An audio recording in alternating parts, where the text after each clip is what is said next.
Dear colleagues, dear partners, I'm so sorry for such technical troubles, but now we can start our kickoff meeting, and we are glad to welcome you to our kickoff meeting. And today we make an official start of our DEFEP project, Distance Education for Future.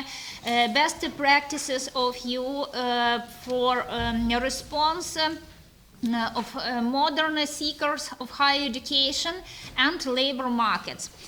So this day is really important for our team, for our project team, and for all partner university and especially Ukrainian university. So we are starting our project in a really extremely and really difficult situation. We are starting our project in conditions of terrible war in Ukraine, and in the same time in conditions of political unstable situation in Moldova. And first of all, we want to say thank you very much for our colleagues and partners for help and support. Thank you for all Western partners of Ukraine, and thank you for all you partners of our project. On the same time, we want to say thank you very much for all defenders of Ukraine, for our army forces. Due to their heroical efforts, we can work now and we can start our project. And we must to do everything to make our higher education system more stable, and to develop our higher education system for better future of Ukraine, for European vision for Ukraine. And of course, our military forces are fighting now not only for our life and safety, but also for democracy and for freedom and European values for all our country. So let me give a floor for welcome speeches to our project officer, Rosalba NARDELLI. We are happy to welcome you and to say once more thank you for your support. This event is because of your help. Please. Welcome and thank you for this invitation. I'm Rosalba NARDELLI from the Education and Culture Executive Agency of the European Commission, and I will be your project officer for the coming months and years, let's see. So I'm in charge mainly for the projects involving Moldova, Georgia, some of Ukraine, and we are terminating the last project of Belarus because we stopped the cooperation with Belarus, and also with some project of Azerbaijan. So I'm really happy to be with you today, and I would like to say good luck to you for the implementation period that it's already started on the 1st of January. First of all, I'm really happy to work with this project because this project will address one of the overarching priority of the European Commission, the digital transformation, and will try to tackle the distance education and the distance teaching methods. Also, it's nice that you are involving more than one country, so Ukraine and Moldova together. So it's a multi-country project, and we will try to improve financing this project, the digital skills among both countries, and we will try to overcome the digital gap of the countries. So this project it's really important because it's arrived after the COVID period, when we learned that the digital education can have an important role within our educational system. In addition, it's really important for Ukraine because it's under war, under aggression, and in this circumstance, the education became really difficult. And I'm really proud of you that you continue to teach and to learn instead of this difficult period. And I'm really proud of your resilience during these periods. So I would like to congratulate, first of all, with you because you became part of Erasmus Plus family.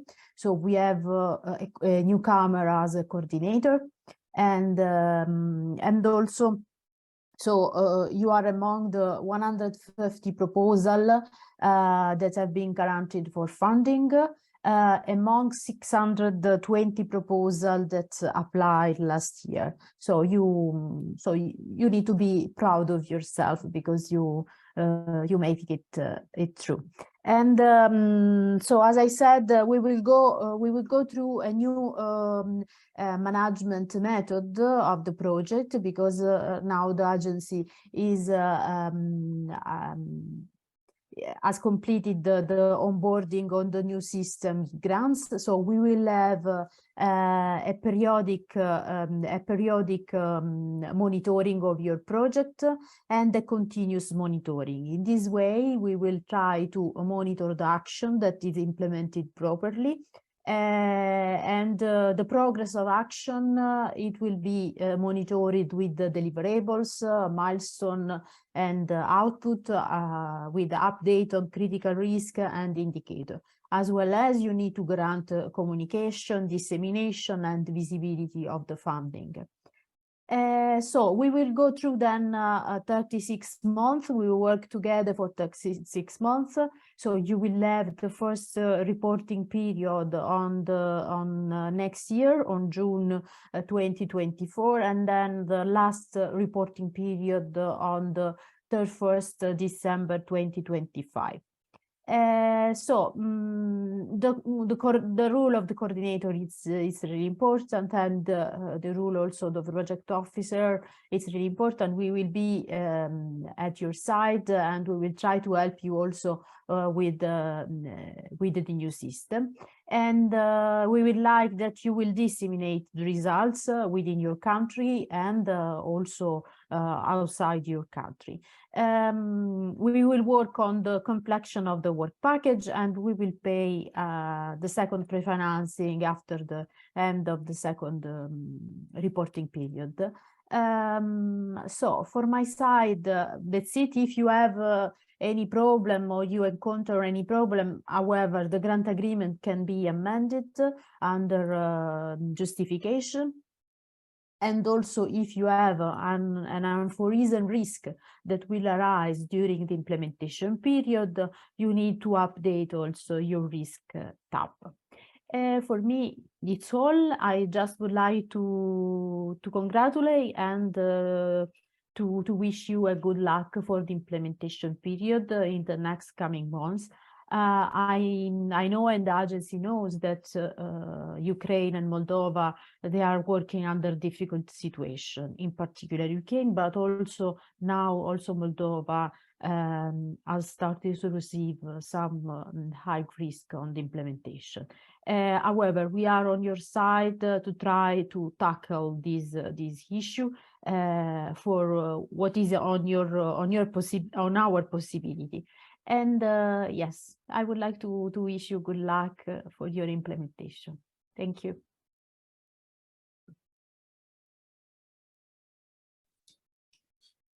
Thank you very much, dear Ms. NARDELLI, for your help, for your support, and for your decisions and assistance for our project. And from our side, we will try to do everything which is possible to fulfill of our task works and to achieve all necessary deliverables and milestones. And we are hope that our Distance education project will be a good platform for Ukrainian and for Moldavian university for future development of new approach to education for our students. And now let me please give the floor to rector of Petro Mohyla Black Sea National University, Doctor of Technical Science, Professor Leonid KLYMENKO, with welcome speeches for our project in Ukrainian with translation in English. Доброго дня, шановні друзі. Мені дуже приємно, що розпочав роботу цей великий проєкт на підтримку дистанційної освіти. Welcome, our dear friends. We are very happy that our project for support of our distant learning system has started, and we're very glad that we'll cooperate for our mutual benefits. Останні події, які відбулися в світі, це епідемія коронавірусу та війна в Україні, дуже цілком свідчать про те, що дистанційна освіта сьогодні набуває дуже важливого значення не тільки для наших студентів, викладачів України, а й для викладачів в Європі, в Молдові. Тому ми підтримуємо цей проєкт і дуже раді, що він розпочався. We strongly support this project and very happy that it has started, because the latest events connected with the pandemic and connected with war in Ukraine these events proved that distant learning and general distant education is a very important sphere, not just for students, but for our colleagues, for teachers, lecturers, and all those who connect with the educational sphere. Важливість нашої роботи спільної дуже важко переоцінити, тому що сьогодні в цьому процесі дистанційної освіти знаходяться вже не десятки, а мільйони людей, які торкаються не тільки студентів, а й середньої освіти, наших дітей, спілкування і так далі. Тому я сподіваюся, що наші здобутки, наші наукові досягнення і роботи, виконані по проєкту, будуть впроваджені не тільки для нашого університету, а й для наших колег з інших університетів, членів нашої групи наукової. Тому я бажаю всім успіху, натхнення і сподіваюся на позитивні результати. Our work is very hard to be overestimated given all realities, and our project is critically important, not for the higher education, but for professional education, for our children, for our citizens of Europe and all our partners. And we hope that the results of our project will be disseminated and implemented in the further cooperation and our further project. So we wish good luck to this project, and we hope for our beneficial cooperation, and we hope that our results will be the best ones. Зі свого боку, наш університет зробив все можливе для того, щоб цей проєкт був успішний і по можливості він був впроваджений в Україні, в Європі, в Молдові. Зі свого боку, як ректор, я буду сприяти нашим науковцям, нашим викладачам, які працюють і задіяні в цьому проєкті, для того, щоб він залишився не тільки на папері, але був реальний вихід з наших здобутків. Our university will do everything possible to coordinate this project and to make it reasonable, to make it current, and make it beneficial for our students, for our partners. And as a rector, I also will contribute this project and support it to make these results available for us and implement them to our future coordination, cooperation, and for our future work. Я хочу побажати здоров'я, успіху, миру нашим всім учасникам і сподіваюся на нові можливості від впровадження результатів цього проєкту. We hope for new opportunities by implementing the results of this project to our future work, and we wish you health, peace, victory to Ukraine, Moldova, Europe, and all our partners and all those who participate in our future work. Thank you. Дякую. Thank you. Дякуємо вам, Леоніде Павловичу.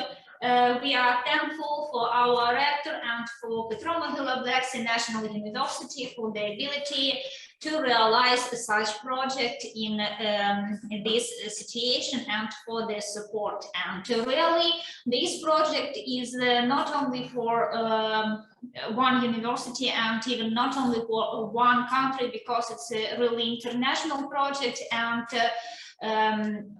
the same as Ukraine, a lot of tasks and a lot of new horizons in this project is opening for university from Moldova. So we kindly ask to make some welcome speech from our colleagues and partners from the National Erasmus Office in Moldova, and we kindly ask project coordinator Claudia MELINTE to take floor, please. Please, Claudia. Thank you very much. Do you hear me? Perfect. Very well, very well. Thank you very much. First of all, thank you for inviting me to participate at the kickoff meeting of the DEFEP project. So this is a very important event for all the team of the project. I congratulate you with, firstly, with to be a winners and to start the implementation of this important project. And evidently, I wish you success with this important kickoff meeting, because it's a very, very important step in the implementation of this capacity building in higher education project. I would like also underline that indeed it is a very, very complicated situation to implement it, extraordinary situation to implement for the implementation of this project. First of all, evidently because of the Russian aggression in Ukraine, and I congratulate you with your resilience, with your courage to fight, and I wish for all the Ukrainian society peace and to win in this situation, to win quickly, to win quickly. And the first of my wishes, take care of you. I would like to note that both Moldovan University involved in this project, which are partner in this project, Moldova State University and Technical University of Moldova, are both very experienced partners. So we will have I think in the future a very good cooperation, and we have a menu of good practices of the implementation of capacity building project in Moldova, and I think in this sense the cooperation will be also very useful for both higher education system in Moldova and in Ukraine. And I'd like also to underline that, as in the past, National Erasmus Office in Moldova, like National Office in Ukraine, will support you in all your activity. And please be free to ask us all the questions you have, and about all the circumstances or all the challenges that you could have during the implementation of this project. So I think, and I would like also to thank to both Moldovan project team to be here.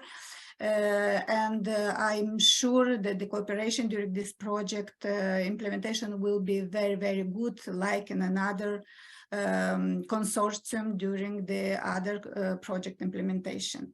So I wish you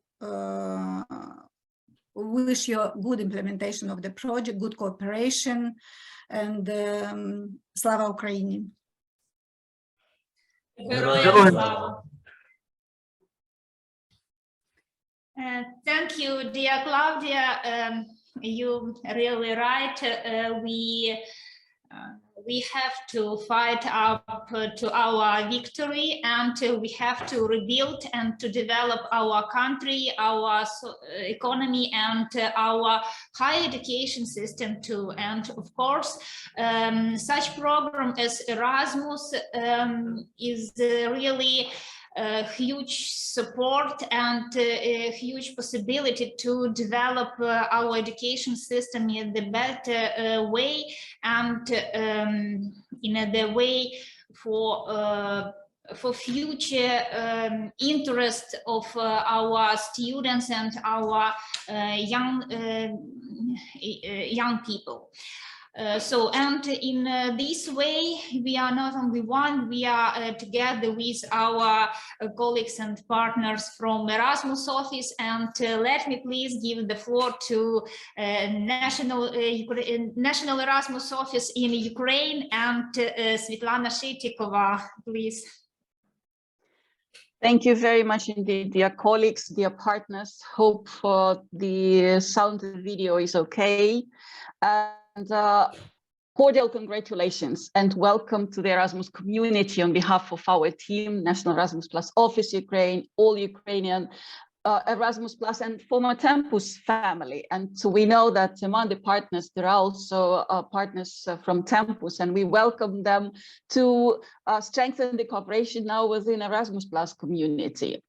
And of course, we value a lot the care, support, and solidarity with Ukraine of all our international partners. And the Ukrainian teams are working currently with a strong resilience, being under threat every day in Ukraine, and working in close cooperation with the EU delegation to Ukraine and to Moldova, EACEA team, national agencies, national Erasmus Plus offices, Ukrainian authorities, and with a synergy and in cooperation with other programs and projects, we will cope with all the challenges together. After brutal invasion of Russian Federation to Ukraine, there is no safe place all over Ukraine. However, all our higher education institutions are really extremely resilient and operational in different formats, offline, online, hybrid, blended, depending on the location, safety, and availability of shelters. Moreover, Petro Mohyla Black Sea National University is a newcomer for the capacity building project as a coordinator, but not to Tempus or capacity building and Jean Monnet family, because this university is already experienced implementing successfully all these actions already. Thus, together with other Ukrainian partners and Moldovan partners, and learning the experience and expertise from EU member states and the really very progressive universities from Europe, we are sure that there would be a strong cooperation with the strongest impact at different levels. Let's also congratulate the partnership, which includes Ukrainian universities from Chernihiv, from Kharkiv, from Uman, from Kyiv and Lviv. Each university has already a hard history within the wartime, martial law time in Ukraine. However, really continue their work in implementing different projects and understood and rethought the internationalization as the important instrument for transformation of their universities, especially during the martial law. Distance learning and digitalization, in fact, is the priority for reforms, and thus your project will contribute also to the education of new cohort of professionals, and also with the new methodologies and technologies to switch to the online learning if you make it like very successful as it is. And the universities now from Ukraine compete with the whole world, and thus the quality and innovation are core. Thus, this distance education for future and best EU practices in responses to the request of modern higher education seekers and labor market, as you call your project, has become more critical due to the challenges and consequences of war. Thus, even though a lot of things already done during the pandemic time, now we have even top up more challenges to make this part of or type of approach to education working more with high quality and specifically to make the continuation of the quality of education and especially practice-oriented approach to train our students, especially for the specialities which are in fact require a lot of simulators, a lot of practical skills. And thus now on your project also will do some kind of experiments in terms of how to make this happen and not with a stronger impact on the quality of education, especially during the challenging time like we have, unfortunately, around the world, but specifically also in Ukraine and in Moldova. Becoming a member of EU and for building new Ukraine, we desperately need such approaches and also professional educated based on the practices of EU member states. And the cooperation and learning best practices from our partners from Italy, Spain and Germany would contribute to that a lot. Thus, we thank our partners who are sharing openly the experience and also support during all this hard time to Ukrainians and also to Ukraine and Ukrainian universities in particular. We understand that during this hard time that we need the transformation of our higher education system and higher quality, modern content, innovative technologies and methodologies, as well as infrastructures. But we also learned that without that it all are, I now communicated, means nothing without people, without teams. Thus, Erasmus program is a fantastic and important and practical instrument which can make it happen to train a new cohort of professionals and to contribute to, who can further contribute to the reforms. And your team is a good combination of key stakeholders and beneficiaries and include the newcomers and experienced partners. And we are sure that we will cope together with all the challenges. Just a few words about the rules, not taking longer after this speech. That if to complement to what Rosalba and Claudia already mentioned, that the program rules now is the focus on the integrity of the project implementation and the quality of outcomes with the impacts of different levels, and wide promotion of results via university and other partners' websites, professional networks, national authorities, and active exploitation of these results by all partners and other stakeholders. Reporting is an outcome. The reporting is just on the outcomes which are based on modern, innovative, EU best practices of your partners and the synergy with our projects and initiatives.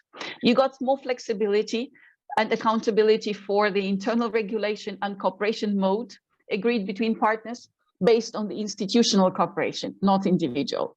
National legislation in Ukraine and institutional regulations of the international cooperation project should be applied in terms of the approaches to the management of the project.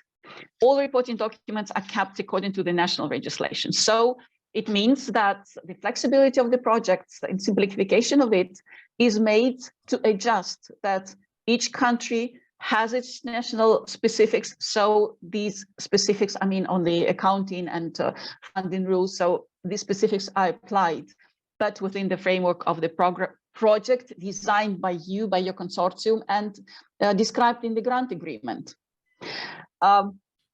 The budget lines are usual practice you are doing during your work at the university, like staff costs, business trips, then like study visits and equipment to be purchased, as well as purchase of different resources and development of these resources. So that's like usual practice what you are doing, and we hope that just the additional support which was provided also at the national level of Ukraine could help and complement to it. Like we have also special page for Ukraine during martial law, this BHC project beneficiaries page in English language for international partners. And we all have the specific page for the news promotion. Thus will not keep you longer, but invite you also to think for the future, thinking about the complementarity and synergy between different calls. Like, for example, Ukraine has already possibility to apply for 33 calls under Erasmus+, but some of them are still open. And we have cooperation partnership call to be announced at the second round. And our team is there to help you to work on the new initiatives to synergize even more now to contribute to build new Ukraine, to build new Ukrainian higher education. We're here to promote together with our Moldovan partners, and we thank our Moldovan partners also for the solidarity and support provided, and hope that this collaboration will also continue to be strengthened even more. Looking forward to welcoming you all in Ukraine, not only to celebrate our victory, but working closely on the rebuilding of Ukraine. Slava Ukraini, stay safe. Героям слава. Thank you very much, dear Svitlana, for your best wishes, for your support, and really warm words for our team. And let me please possibility to give the floor to our the first rector of Petro Mohyla National University, Doctor of Historical Science, Professor Yuriy KOTLYAR, who are responsible for the implementation of new educational approaches and coordination of education process in our university. Всім доброго дня. Нам приємно вітати від Чорноморського національного університету імені Петра Могили учасників цього шанованого зібрання. We welcome your friends and colleagues on behalf of our university, and it's we're very glad to start our cooperation today in the scopes of this kickoff meeting. Для Чорноморського національного університету імені Петра Могили це історичний проект, тому що вперше ми виступаємо координаторами такої великої справи. This project is historical one for our university because for the first time we became the coordinator of such a great work, mutual work. Дійсно, цей проект об'єднує минуле, сучасне і майбутнє.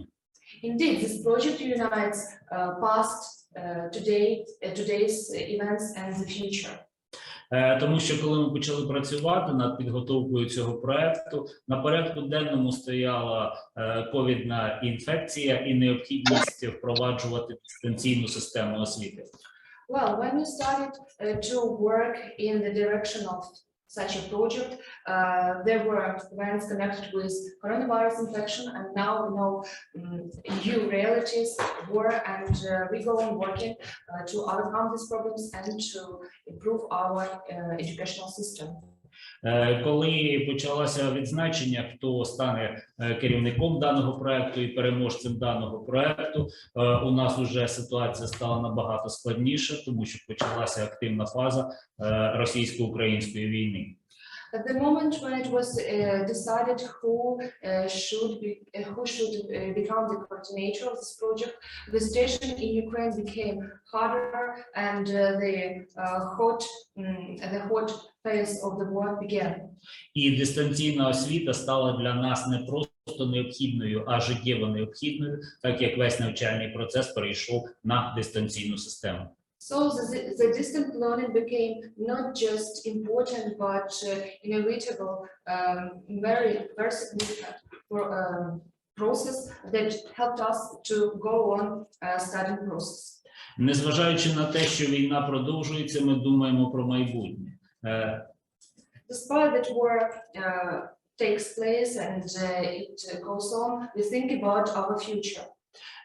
Тому що спільна робота із представниками європейських університетів, українських університетів, університетів Молдови дасть нам можливість отримати нові знання, які ми можемо задіяти в своєму навчальному процесі. Because the mutual working and mutual cooperation with our partners from Europe, from Moldova, can give us new knowledge and new experience that can be implemented in our future work. Тому проект щодо дистанційної освіти є дуже важливий для нашого майбутнього і для майбутнього всієї Європи. In this regard, this project connected with improving distant learning system is vitally important for us and for the future of our partners and the universities of Europe as well. Ми дякуємо вам всім за можливість отримати такий досвід і сподіваємося, що все відбудеться в самому найкращому вигляді. We thank you for an opportunity to gain such a great experience, and we hope for the best in the future and for the best results after our cooperation. Ми для цього задіємо всі свої найкращі сили і резерв. Дякуємо. We contribute everything best to this project and take all of our resources to gain the best results. Thank you very much. Thank you. Of course, we try to accumulate all the resources of our team and of our universities for better decision and for developing of education in distance mode. And finally, let me please give the floor to Vice-rector for scientific work and international cooperation of Petro National University, Doctor of Juridical Science, Professor Alla KOVAL, for congratulations. Вітаю, шановні колеги, учасники нашого заходу, партнери і учасники цього проєкту. Дійсно, як вже було сказано колегами, виклики, які постають перед нами останніми роками, вони свідчать про дві такі дуже важливі речі.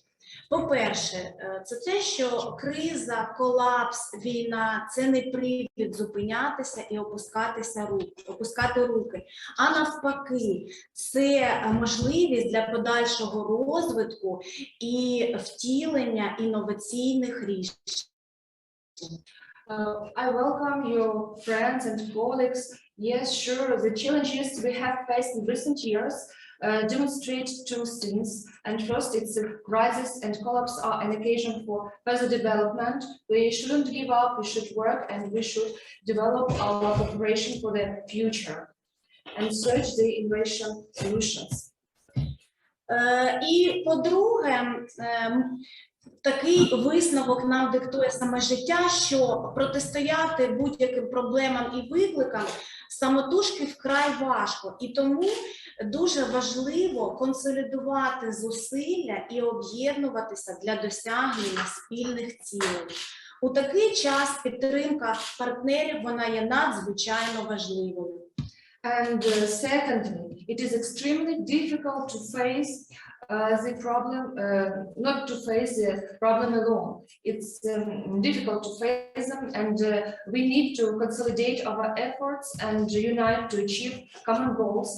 And at such a time, the support of our partners is very important. Наш спільний проєкт, який спрямований на розвиток дистанційного навчання, є і своєчасним, актуальним, і у запропонованому вигляді він є дійсно унікальним. The joint project aimed at developing distance learning is timely, relevant, and unique in its purpose implementation. Я дякую нашим колегам за таку плідну роботу у складний час. Дякую університетам, колегам, партнерів за те, що вони дають нам можливість долучитися до такої важливої справи. А також колегам з Європи за те, що вони сприяють нашій інтеграції до європейського освітнього простору. Бажаю успіхів у реалізації цього проєкту і з боку наукової частини нашого університету також будемо здійснювати всіляку підтримку. Дякую за увагу, дякую за роботу. Thanks so much for support from the part of European partners, from our project partners, and we hope that together we'll work to get better results, and from the part of our scientific department we also contribute as much as possible to the fruitful cooperation. So thank you very much for your attention. Thank you, thank you for these best wishes and for support. Of course, this is very important step on development of our scientific cooperation between our university, both in Ukraine and in the European frame also, and for our development of our international cooperation. So we will be make everything which is possible to develop it in a better way. So, dear colleagues, we have next question about rules and regulations, but generally we can say that from the side of national Erasmus offices and from the side of EACEA, Ms. NARDELLI, Ms. SHYTIKOVA, and MELINTE explain us general rules, and of course we try to fulfill these conditions and to fulfill all obligations which faces and which is regulated by our grant agreement, and which will be detailed more in our partnership agreement. So we have proposition to move to project and partner presentation, but unfortunately we have to make 1 minute pause to because our rector and our vice-rectors have next meeting up a few minutes, and we have to say thank you very much for your time and for your appearance and for your joint. Yes, thank you very much. Дякую.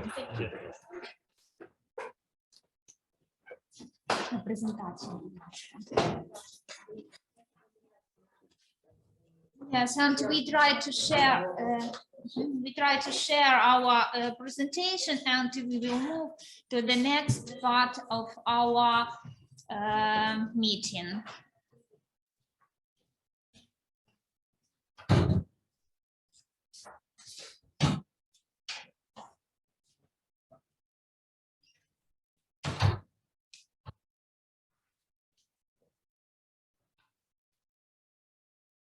Few minutes, please.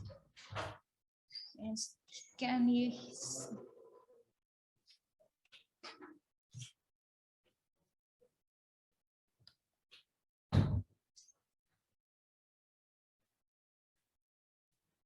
So, dear colleagues, can you see our presentation? Yes. Yes. Thank you. So in this part, we want to pay more attention on main goal and tasks and objectives of our projects.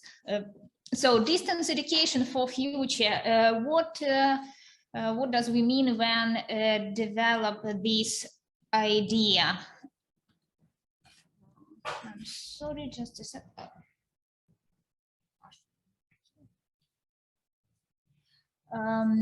We try to say about distance education as not only as some separate separate form on not only for urgent element, but we say about distance education as a system and as a separate form of education. So our project is realized in a consortium and we can see in our consortium 6 Ukrainian university, 2 university from Moldova, and university from Germany, Italy, and Spain.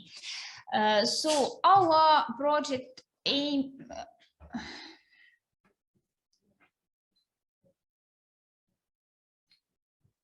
Sorry, our project aim is to develop our distance education as separate form, and in this case we have to make such steps as develop sustainable approaches to the implementation of distance education and provide testing of distance education, create special electronic laboratory and to develop didactic support, contribute to the development of social economic potential and cooperation, to improve the professional and general comprehensive of scientific and pedagogical and administrative staff, because it's very important to combine the points of and decisions of our students, of our teachers, and of course of our management. So we have to combine priorities from all these points. And of course, we have to strengthen distance education institutional, organizational, methodological, and logistical support. In this case, we have our plan with a few steps. First of all, of course, we have to take care about our project management, coordination, and communication, and this work package and this step will be move all of our project period. So the next one step is connected with our research and background research of distance education, the same as actualization and clarification of the development trends. We have to understand what is needed and what is important now, what is really conditions now, because not only COVID, but the war situation actualized distance education, and not only education. First of all, we have to say about changes on labor market on the one hand, and the changes of psychological points of view of priorities and all views of our students. So we have to combine their priorities of their future employees, and of course to change our education system up to this. So the next step is distance education methodology development, support institutional, methodological, personal, and technical, make some training and special technical stuff, and of course material support. And the next very important part of our project is system distance education system testing. So we have to provide experiment, and we will find a few master's program for distance education experiment. And of course, everybody of us understand the importance of academic assurance and quality assurance. That's why system monitoring and quality assurance should be developed, and project sustainability and scaling and Ukraine and Moldova should be provided. Next. So these our steps will be organized, but a few project management work packages, and you can see our tasks. Our task for project management. So, dear colleagues, next day we will discuss a proposition to creating coordinating council committees, working groups, and besides this, we have to discuss our partnership agreement. And I want to pay your attention on one important point. So we have to form advisory committee from labor market representatives, because labor market representatives are one of the main important group of our stakeholders. According to this work package, we have the list of milestones and deliverables. What is important to develop? Our consortium agreement, our project management plan, website and dissemination plan, and kickoff meeting, what we provide now. So you can see the due dates of these deliverables and milestones of our project, and we have to remember about this part. So the next important point, our second work package about research and about clarification trends of development of distance education system. We have to study of cognitive, behavioral, and technological transformation of the individual, society, and labor market. Really, this point is very important because this year changed everything in our life, in our society, and of course our labor market is going in a very dynamic way. So we provide psychological survey and summarizing, and of course our milestones and deliverables due to this work package connected with our stakeholders' priorities and requirements, and of course with clarification of our key trends. Please pay attention on these dates, and we move to our next point, distance education methodology development, comprehensive improvement of the distance education system, and selection of didactic methods and approaches to form perspective comprehension. So we have to develop special tools and means of educational applications, and of course needs and necessary support for future development of education system. So why this work package is very important? Because distance education methodology is a huge basis for next more practical part. So our next work package is distance education support development, institutional and organizational.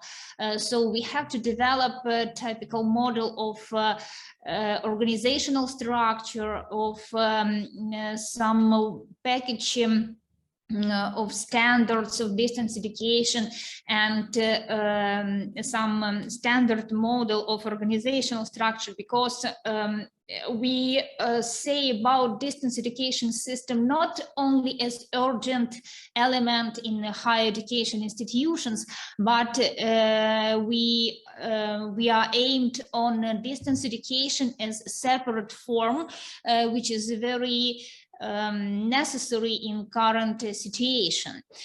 So the main deliverable is sample regulations packages, provisions, standards, and instructions, recommendations for distance education. And it will be the next step to support in methodological, staff, material, and technical aspects, because we have to develop guides and instructions for our management and for our self-organizations, increasing learning productivity, and how to organize the teachers' work, academicians' work, to provide better conditions for academicians and for students both. So we have to conduct trainings and facilitation sessions for administration, tutors, of course, for academicians, how to work in distance education as separate form. And in this work package, we have one more important point, I mean equipment of experimental learning laboratories for the distance education, with necessary equipment, and formation of an electronic platform for distance education, and implementation of electronic management system. So the list of deliverables is bigger in this case, but more practical and useful for all universities, because it means guide packages for teachers, advisors, and tutors, a list of trainings for teachers and mentors, and electronic distance system. So you can see that every university, partner university, will take care in all work packages and in this package too, but we can accumulate our resources, but in all packages, and some university will be more responsible maybe, and more hard work in the role. So after this previous work package and previous steps, we will be able to move the next stage, which mean testing of distance education system as separate system. We have to provide experiment and to introduce the work of special structure units connected with distance education, to develop and improve educational programs, curriculum, syllabus for experimental, specialist, and study programs, and to develop promotion for this study program, and of course launching this platform and distance education study to start study in distance form for some special master programs. In this time, we have, of course, to provide some special system of monitoring and quality assurance, because it's very important to develop the strategy for the management and implement distance education in separate form. So we have to identify evaluation criteria, diagnostic tools, and measurement results of productive competences, and to conduct some special regular survey of our stakeholders, first of all of our students, and of course academicians, managers, and labor markets representatives too, maybe. Quality of education and academic integrity assurance methodics, mentoring and learning outcomes evaluation system, and mentoring reports and analytical review. What is next important point is to develop every project, and this DEFEP project to not only is some one point in a short period of time or maybe long period, but is only one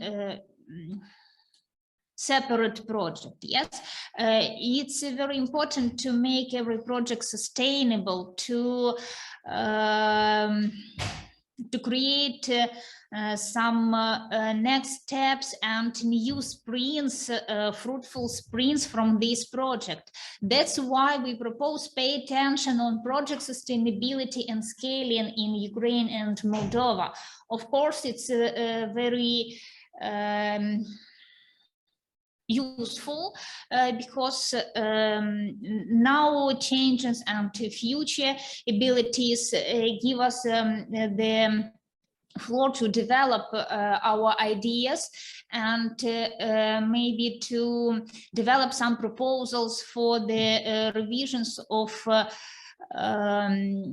educational institutions, revisions of approaches to the financing of educational institutions, and maybe to develop new projects for some special target groups, for example, for students with inclusivity,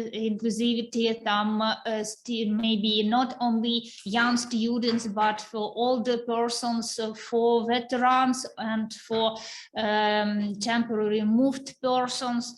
So we propose to create association of educational institutions that provide the distance education, and establish of cooperation with the institutions of social protection fund for disabled and for wide involvement of people with special needs in the educational process. And the same is maybe to cooperate with another ways with our special target groups in the future to develop next projects from this our idea. So you can see our contact, you can apply our in each time, and if you have some questions, discussion on proposition, we of course will be able to discuss it now. Dear colleagues, do you have some maybe questions, propositions? No questions. Okay, I think we will have a lot of questions on our next steps, but now, sorry, Svitlana SHYTIKOVA, yes, please, maybe some comment or question. Thank you very much indeed. I would like to have one maybe recommendation concerning your point you communicated 8.4 about the creation of association of the partners and distance learning institutions. Have you considered, or maybe you would discuss the joining of current European networks which are working on the distance education? There are a lot of them, but the key ones, I would say, I'm sure that the partners from Europe would, from EU member states, universities would actually guide you on that, but maybe you would consider to become partners in such networks, which could also bring value added to maybe transfer also or share Ukrainian experience in this matter, future, and especially the results of the project. And it would give the wider impact as well for the national on this presentation, because everything was actually very well structured, and thus usually we say that there is no question that everything is clear or nothing is clear. In this case, we hope that this was the first case. And actually, the important thing is also to the partners together to discuss the provisions for the partnership agreements, and also that you would understand all the scope, and with all time in the background, there should be that you are working for changes and transformation, not like for reporting only, as they say, because yeah, there would be not that the reporting important at the end, but the impact, of course. But reporting is the part of the grant agreement. We cannot do it. And I'm sure that you would adjust then during implementation to the certain challenges, but also to the developments already done. So then you could add or join some to do the synergy with the other universities in Ukraine who would give also value added to what the projects like we had in the future, and some partners here also from Tagustai knows that we have the Proment Plus, so like the acronym of the project Plus, when the cohort of the universities who are not in the partnership joined with the contribution, and also for further dissemination and impact and exploitation of the results. But I'm sure that there would be a process of learning from each other, learning by doing, but also the change in time by all the partners in Ukraine, in Moldova, and also international partners from Italy, Spain, and Germany. So good luck with this, and just yeah, if any help or assistance from our side, we are there, and you know that it's like 24/7. Thank you very much, and thank you for this suggestion. We will discuss this idea about join to this organization. I think it will be very interesting, and about cooperation and synergy, maybe not only between our partner university, but with another Ukrainian universities, and not only Ukrainian, because it's really a topic on trend, and maybe some another our partners from Ukrainian and European countries who are not part of the consortium are interested in joint work, and maybe on some steps we will invite them to participate in some tasks, in some events, and our joint efforts will be more effective than separate work. Thank you. Maybe, yes. Maybe some other questions or comments.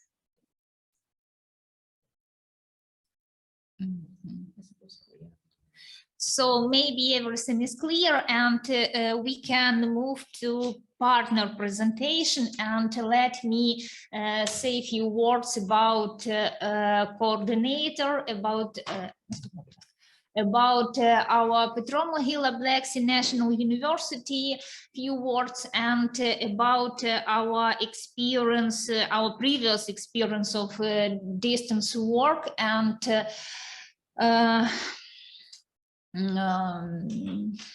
maybe our join to another project of distance education. So Petro Mohyla Black Sea National University is a really young university. So can you see? Yes. Yes. Thank you. Thank you.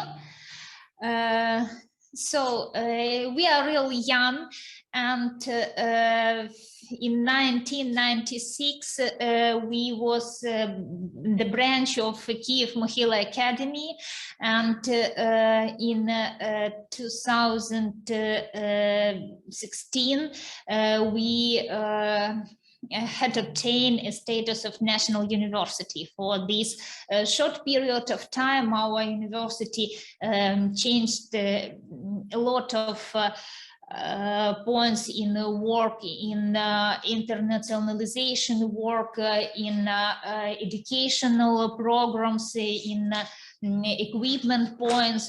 So for this short period of time, our management and academicians make a lot of work to move from small branch to South leader of higher education and cooperation, really, between the universities of Mykolaiv region. Petro Mohyla University is leader of international cooperation. So we propose education by the 29 specialties in the field of computer science, economic science, political science, law, philology, physical education and sports, medicine, and public administration. We have a specialized academic council and Ukrainian and English as a working language, and opportunities for our students to deepen their knowledge and taking account taking part in study the second foreign language. So we try to cooperate with international organizations and programs and funds. You can see this list on the slide, and it's really a huge help for our development. It was a good base for creating our consortium and starting our project. So let me introduce our project team. Today you on the link with bigger part of time with me, Olena Filimonova. I'm coordinate.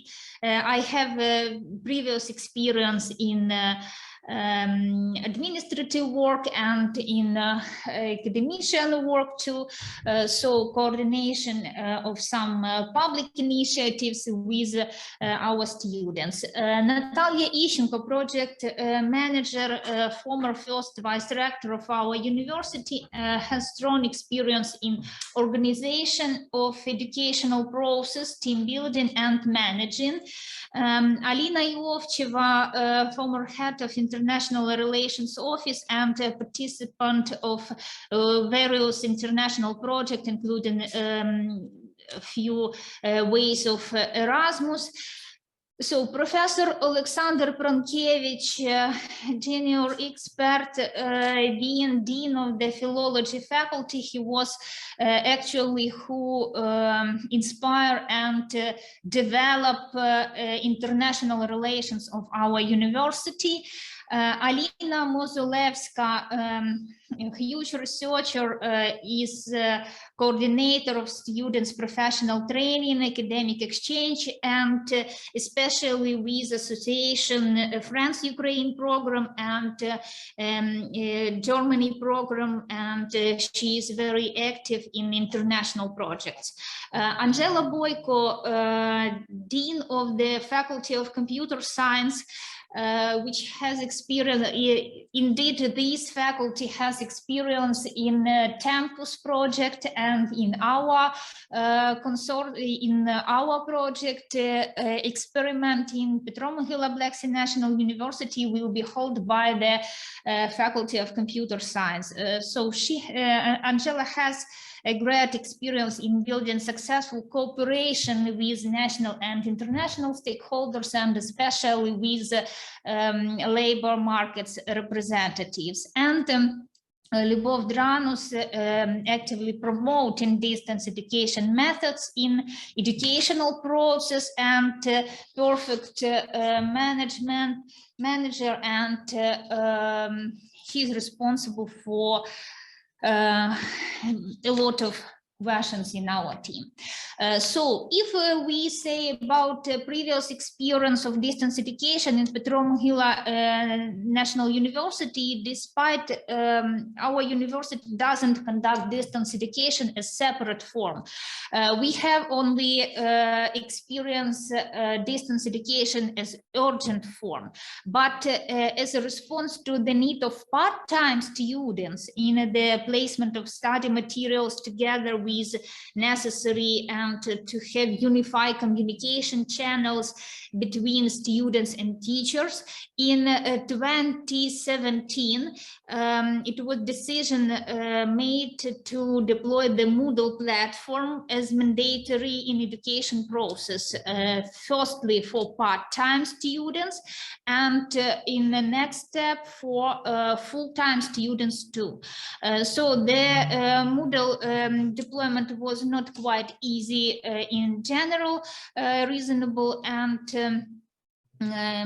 we was obligatory to place some core materials, all lectures, textbooks, syllabuses, evaluation criteria, and some additional video materials for our students. So thus, before the COVID pandemic, our Moodle was already known by most participants and smoothed the shock of emergency distance education.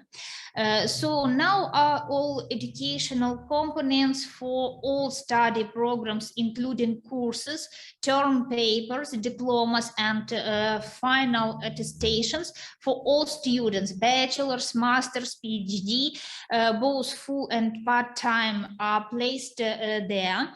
And teaching staff located wide range of tutorial, assignment, quizzes, links, recorder lectures, so on and so forth. And beside them, the communication between students and teachers may be conducted via special channel and mail, and beside these different messengers, individual and group chats in Moodle, but in the same time by the additional messengers such as Viber, Telegram, WhatsApp, and every group of students can use some useful for them. We have a Moodle journal, and after the exam, each student can leave short anonymous feedback about how the course was conducted. Several statements to be ranked and open boxes for suggestions to improve in future. This survey makes an important input into quality assurance provision in our university. So various useful information can be also found in Moodle, such as lectures and session schedules, study programs, important announcements, regulations regarding educational process and safety issues even, and the choice of elective courses is also done via Moodle. Gradually, Moodle becomes a platform that goes for beyond just educational process. Now it also used for students' dean elections, content courses on international projects, and so on. And our strategic plan of the university till 2024 sets the university, the first task of our university as to develop a system of educational technologies for comprehensive education, which will meet the challenges of the 21st century and graduate demand and comprehensiveness of graduates on global and domestic labor markets. So the expanding of distance education tools demands change in organizations and infrastructure aspects. So we also created a system support which includes both technical and users administrations, expanded infrastructures, both separate server, created Telegram channel for announcement concerning Moodle operation. On the first stages, it was important to have the part of teaching staff which used more conservative in teaching methods. So to master the platform tools, tutorial was created. Online and in-person training for teaching staff are organized and consulting are provided. 24/7, yes, really work this channel and this support system, and but unfortunately, the war had a crucial impact on the educational process and forced us to modify approaches due to damage of infrastructure and blackouts and absence of internet. It's all these points is really huge difficulties. So these difficulties are not only our problem. Yes, we can pay attention on all Ukrainian survey about difficulties students face during wartime. So the biggest problem is really connected with electricity and internet absence. But the same psychological discomfort of current situation and current risks. So we have to pay attention on this situation, and we have taken into account these points when we try to organize our education in a distance mode. So air alarms, shelling, and of course Mykolaiv have been, and maybe even better to say, is a frontline city, and the same in our consortium. Kharkiv and Chernihiv and partly Kyiv also had the same situation with a lot of risk of shelling attacks. So some part of university for the problem of relocation of academic community member. And of course, all these points led to psychological problems, and we have to develop such system which will be help in this situation. But it's really a huge challenge for us. And we can say that the better solutions way is, of course, maybe a combination of online synchronously and offline asynchronously education, some special programs for our students, and of course, project cooperation. So we also provided alternative ways for our students to study, and to study by the programs of academic mobility. So now almost 50 our students are gaining education in partner universities by academic mobility program, especially Erasmus Plus program, DAAD program, and cooperation twinning program in cooperation with Swansea University in Great Britain.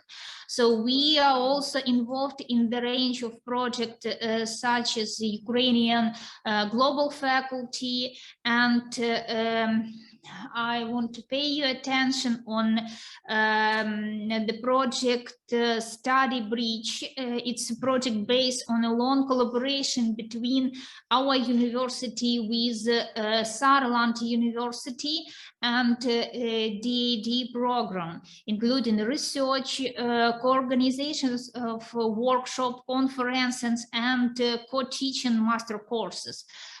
Professors of partner universities work together to improve online teaching in their institutions and provide students with high-level digital courses in economics and in humanities, German, English, and Spanish language and literature.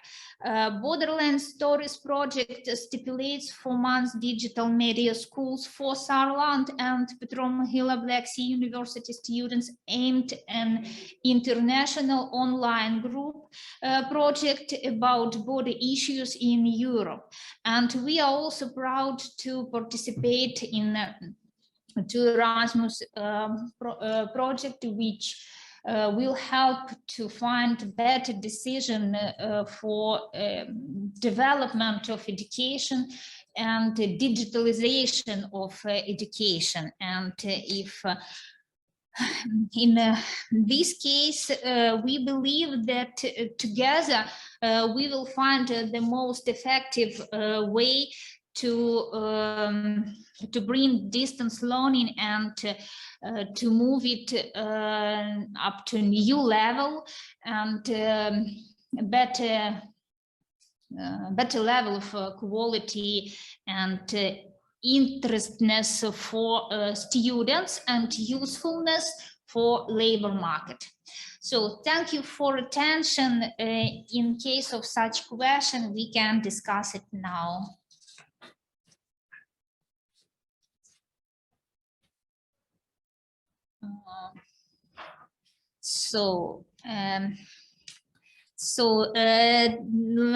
In case of absence of question, I propose to give the floor Saarland University because we have some previous joint project and we hope that it will be developed in our distance education. So, dear colleagues, thank you very much. Yes. Can you hear me? Good. May I share my... Yes, dear. Yes, Astrid Fellner, we are hear you and we are happy to see your presentation. Please, it for you. Great, thank you very much. So good morning from Buenos Aires, actually, where I'm currently with a German academic exchange program. It's a pleasure to be part of this project. Thank you so much for putting all of this together. I know that these are very, very difficult times and you have our continued support, of course, and we hope that through this project, we can also help with online teaching. Now, let me briefly present my university to you and also say a couple of words about our project team and about our record of expertise on digital remote teaching. So we are, for German standards, also a fairly young university. We're situated in Saarbrücken, right on the French border. And in fact, our university was founded by the French, or with French support, as we now say, in 1948. And it currently has 6 faculties, 2 campuses, actually. Saarbrücken is the main campus, and Homburg is where the medical faculty and the university teaching hospital is situated. We are a mid-sized university in Germany, roughly 16,000 students right now, and we're very proud that we have a high percentage of international students. Not sure if this number is still correct. It's probably more, but roughly I think that's what it is about. Yeah, so we have 280 professors full professors, I mean, and then we have a large academic staff and teaching staff, about 2,000 people, and a large administrative staff. So these are just the main and rough ideas.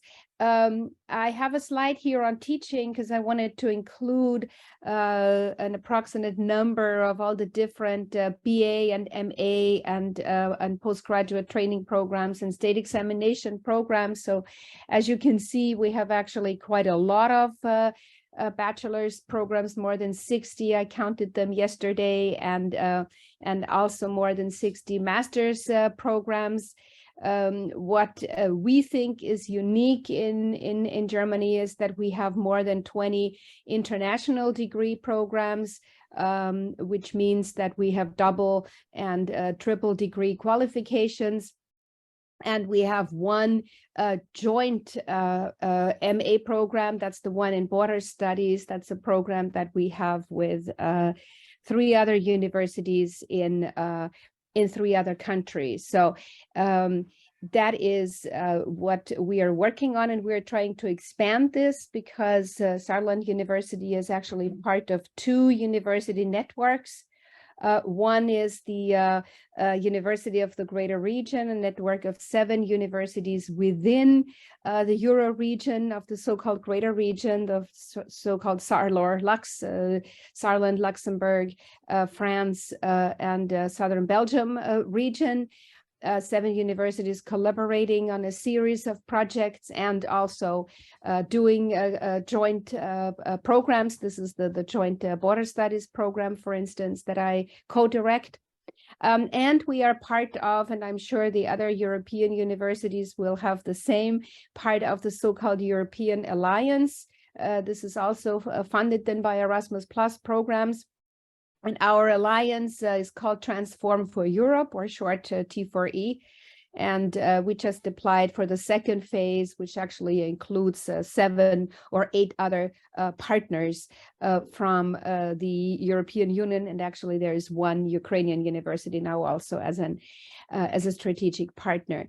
Concerning quality assurance, I wanted to say something which I think is important, and that is that within Germany, we have a unique status actually as a university, because we are one of the first, if not the first university that achieved what is called self-accreditation, which means that we have an inbuilt quality management system in teaching and learning, and we are allowed to accredit degree programs on our own. So we don't have to go through a national agency, but we have the status as a university, which is, of course, why implementing new programs, be they virtual or in person or any kind of form, is always up to the university. So it's something that we can do fairly quickly and fairly easily.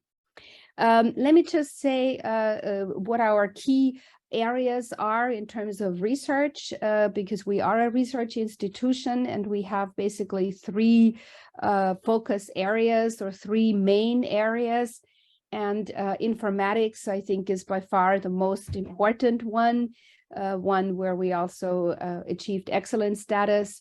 And a nanobiomed, which consists of nanotechnology, life sciences, material science, and engineering, is the second really important key research area. And the third one, which is also the one where I'm working in as a humanities professor, is Europe, which is a little difficult to define, but we do focus on European studies, or all things related to Europe, so to speak. So I guess all of our collaborations also with universities in the East are part of this research focus in my research. Okay, now let me just very briefly introduce our project team. So I function as a project leader of this project, and I'm chair of North American Literary and Cultural Studies. So I'm an Americanist, and in that sense, a little bit the odd one out at Saarland University, given the fact that we have such a strong focus on Europe, as I've just said.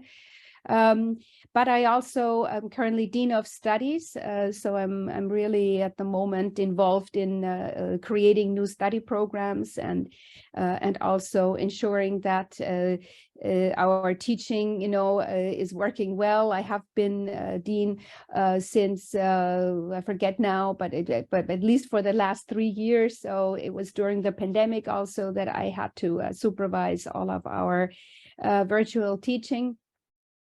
I'm currently also head of the Center for Border Studies that we have within our University of the Greater Region network, and that is something that I truly enjoy. So I bring to the table here experience in international collaboration and in establishing joint degree programs, which is also something that I'm currently trying to do within our Transform for Europe, a European alliance, where we are trying to come up with a joint master's between Lithuania and Bulgaria and Saarland University, and also a joint PhD program. So any joint ventures is something that I'm really, really interested in.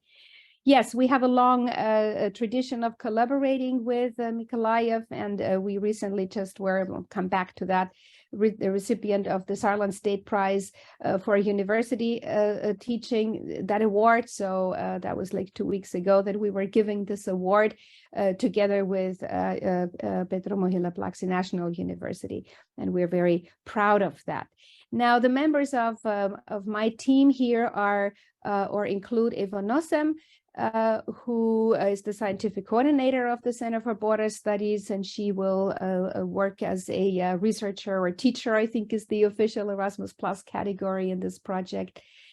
Just like Karyna Haydarji, who currently is a researcher at Saarland University and will also brings to the table her experience in virtual teaching and will help me for the time that she is here with this program. She is also involved in the Study Bridge project that we have with Mykolaiv. So I'm very happy to also include her here in this project.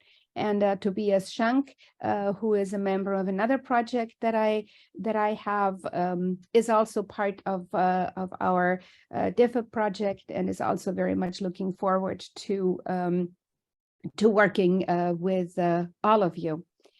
All right, let me very briefly come to the record of expertise in digital and remote teaching. And there I have to say that it's was quite easy for me to sum things up, because we currently have one big project at Saarland University. But apart from that, we also, of course, have a series of smaller projects that I'm not really aware of, I guess, that individual professors lead. We do have Moodle as a platform, but we also have other platforms when we collaborate with other universities. We still continue to teach in hybrid mode because we want to ensure that our international students have access, and we do have a large number of international access who currently are not at Saarland University. So we always try to promote the biggest flexibility, so to speak, which sometimes is a little difficult. But all of this is made possible because we have an excellent team who also helps with technical support. And this is because the university received a 3-year grant from the German Ministry for Research and Education. And this program is called Data Pin, digital teaching plugin, so to speak. And I talked to them just a couple of days ago, and they're also willing, of course, to help with this project. So any expertise that is needed is something that I can easily refer back to our members of DataPin, who currently basically develop best practice concepts for digital hybrid teaching at Saarland University, and they evaluate current predisposition for digital teaching, and really also hold everything together at my university. So they offer support, and they also are there to help, if we want to develop new ways of teaching.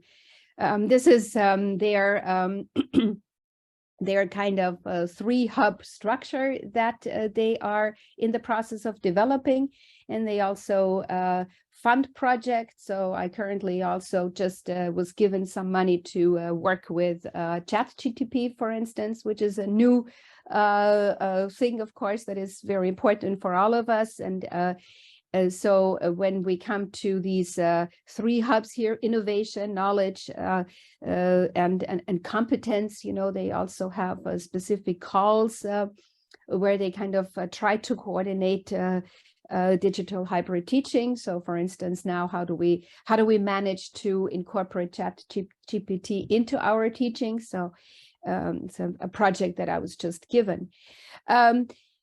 To finish off, my last slide is my expertise, or the expertise that my chair for North American Literary Cultural Studies brings to the table, and what we can rely on in this DEFEP project. So first of all, I've been involved in a global classroom project in the past 2 years, also something that was funded by DataPin, by this big project that Saarland University has, where we basically had online classes together with Poland and the United States and Missouri.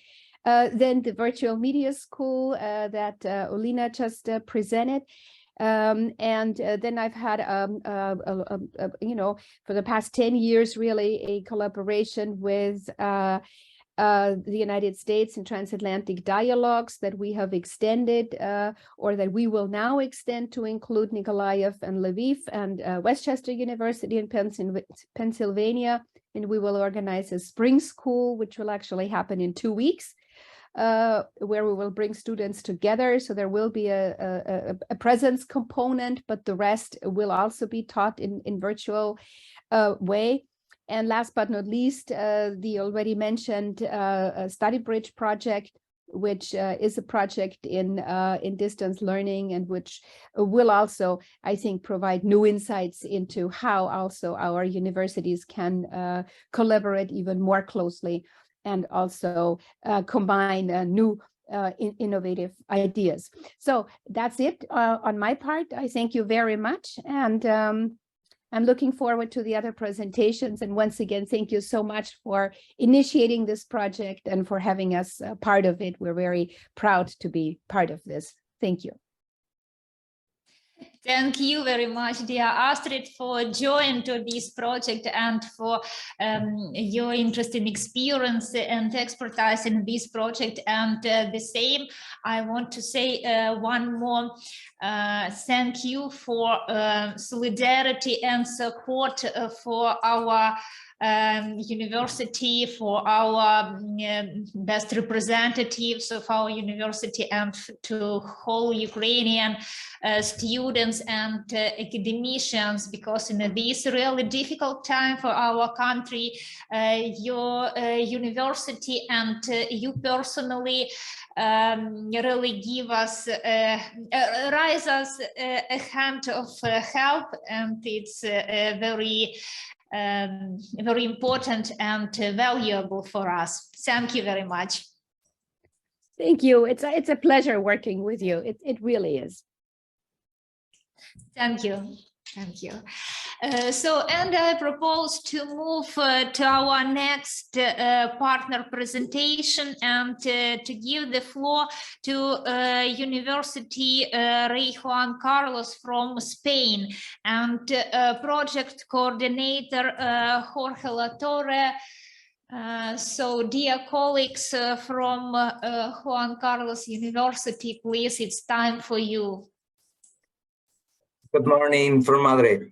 It's a pleasure and honor to be part of the project. Thank you very much.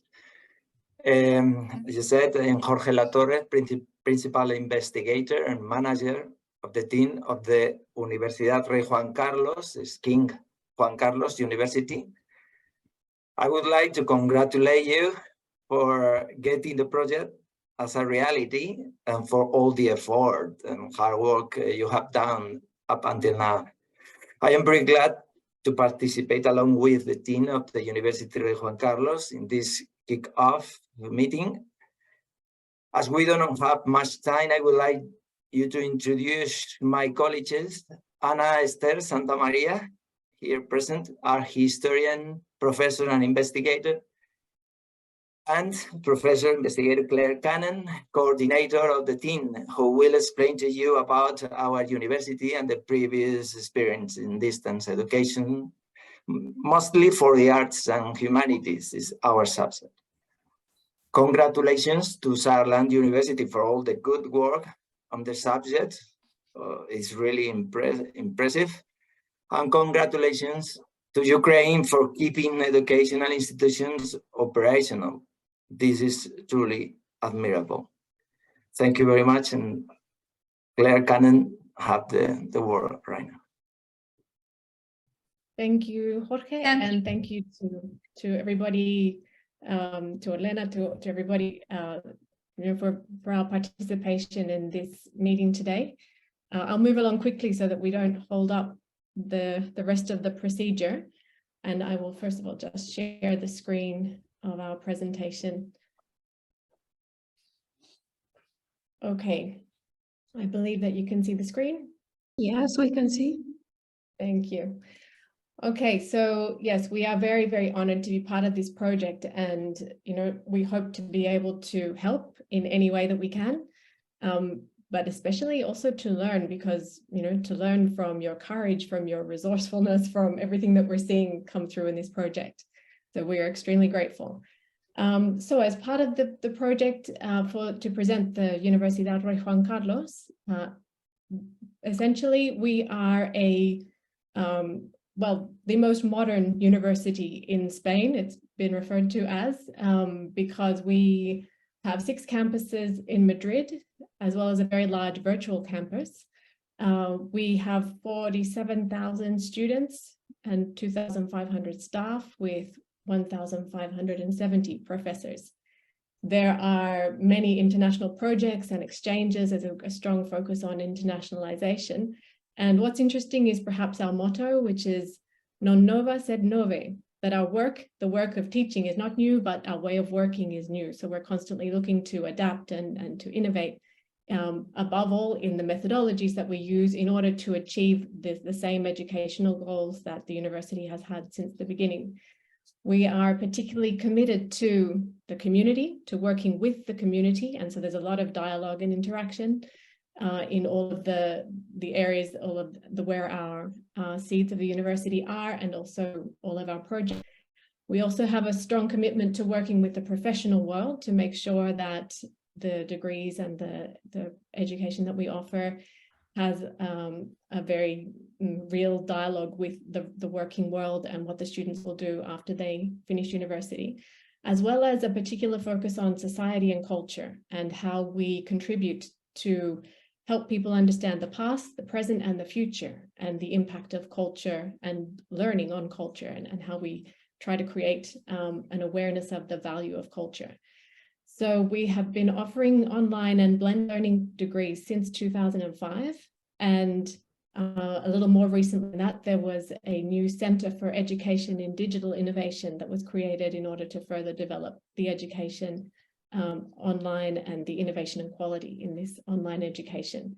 And this is referred to as the URJC, the URJC online campus. And this offers courses to students from 92 countries. Most of the courses are in Spanish, but there are an increasing number of courses being offered in English as well, as there starts to be more participation internationally. And there's constant innovation from every one of the faculties of the university who are contributing to these bank of resources, online resources for teaching across all the different areas. And our particular area where the people in this project are participating from is with the humanities, the arts and humanities. So this is our personal area of expertise. This is the online, where the online courses are offered in master's degrees, undergraduate degrees, and continuous education learning for adults as well. There has been a strong push for the development of MOOCs, the massive open online courses that are offered on 2 different platforms. And the university is increasingly participating in many educational fairs and meetings, both in Madrid and internationally, congresses, with this focus on, new innovation of teaching, the same quality teaching in all the new methodologies that we can possibly make use of. And this involves using the technologies, but most importantly, possibly even more importantly, is simplifying the methodologies in order to achieve the teaching goals. So when we try to use many different resources and experiment with different resources, we still have quite a simple teaching didactic focus. There's been a great specialty in video and interactive multimedia in the didactic content. And from the arts and humanities, there are a great number of degrees and postgraduate courses, and particular focus on collaborating with local and third sector entities. So working with local governments, local councils, particularly in the area of culture and patrimony, and trying to create educational learning around real things that are in society and things that need to be passed on, and awareness and opportunities for the future around these cultural areas, the natural heritage in particular. And then also the collaboration that we have with different cultures and races and nationalities, and all of the international work that we focus on. There's a lot of experimentation in the areas of gamification in learning, and how different tools can be created in all of the different subjects that the different professors are working with. And this is very much prized by the university, and lots of prizes are offered for innovation in these areas for courses that actually incorporate these new kind of technologies. There is also an academic content production unit that develops audiovisual didactic materials for all the different degrees, as well as the massive open online courses. And they're particularly focused in actually teaching narrative and aesthetic theory behind creating good narrative, online narratives using digital technology, but to improve storytelling and the aesthetic appeal of how we create videos in order to have most impact for a wide range of students, as well as offering workshops and audiovisual techniques for students and for professors in order to improve these kinds of skills. For our project team, we have Jorge Latorre, who has already spoken today, who's an associate professor in art history and the team director for our project. And Jorge has a strong history in international projects, and particularly focused around art history, culture, patrimony, and the humanities. Ana Santamaria is an assistant professor in art history as well, and an expert who will be contributing to our team with many different creative ideas for teaching creativity through online in online environments. And I'll show a few examples in a minute. And then myself, I'm an adjunct professor at the university and also a researcher in aesthetics and theory of the art, and also cross-cultural communication. The experience of Professor Jorge Latorre, he has quite a wide experience of using and history of using online tools and techniques and developing online courses. One is with the Build Academy in New York, where he presented courses on visual culture and photography and architecture to students who were purely online, as well as his experience with Raíces de Europa, which is a Spanish research institute that has great experience in teaching courses online and giving courses online, and have now on their YouTube channel, I think, surpassed the number of subscribers from the El Prado, from the Prado Museum. So they've actually increased their number of subscribers and created this international interest in history and the arts through getting different speakers to speak about these cultures, and the YouTube channel has proven extremely popular. And Jorge has extensive experience contributing to Raíces de Europa. And in addition, throughout the pandemic, Jorge has extensive experience using our university platform of Moodle, which is how we generate interaction with the students, and also projects such as Educarte, which is precisely focused on teaching education in the arts, using online and in-person techniques, and also the crisis of the European dream, which was a particular study at the university that was focused on looking at the European narratives that have been over the last 20 years or so, and how things have changed in the way that the European dream is understood. Ana Santa Maria is a professor expert in landscape paisajismo in Spanish, including digital landscapes. And she has created a virtual museum with students of integral design and fashion, and they have used 3D technology to create replicas or create new versions of ancient clothing derived from works of art. So they've used digital imaging in order to recreate the fashion and things of the past, in order to try to understand what the culture would be like if we saw it today in the flesh. And so this has been a project that she's had in collaboration with students. And then myself, I have also extensive experience in teaching online. My focus is on two areas, which is deep learning for students and particularly increasing collaboration among students. And these were the topics that I spoke last year at the European Learning and Teaching Forum, which was about how we can incorporate online or on-site and have the same teaching goals, the same objectives. So I spoke at the European Universities Association and the European Quality Assurance General Meeting last year on the topic of this online methodologies for deep learning and collaboration, which basically came down to a format for creating online learning experiences that really increases student motivation, deep learning and engagement, and especially collaboration across differences once students are able to connect with each other. So even in an online space, how we can increase this collaboration among students in order for them to learn from each other. We have experience and we use at the university a lot of tools for online learning. For example, WooClap, which increases a lot of participation both online or in the classroom, and also Feedback Fruits.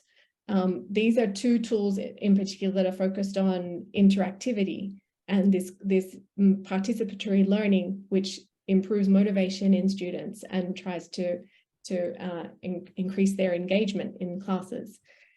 There are many, many others, but we sort of focus that it's not the number of tools that are as important, but choosing the right tool for the right audience. So reaching the audience with the tool that we decide to choose when we are giving a particular course with a particular group of students in mind.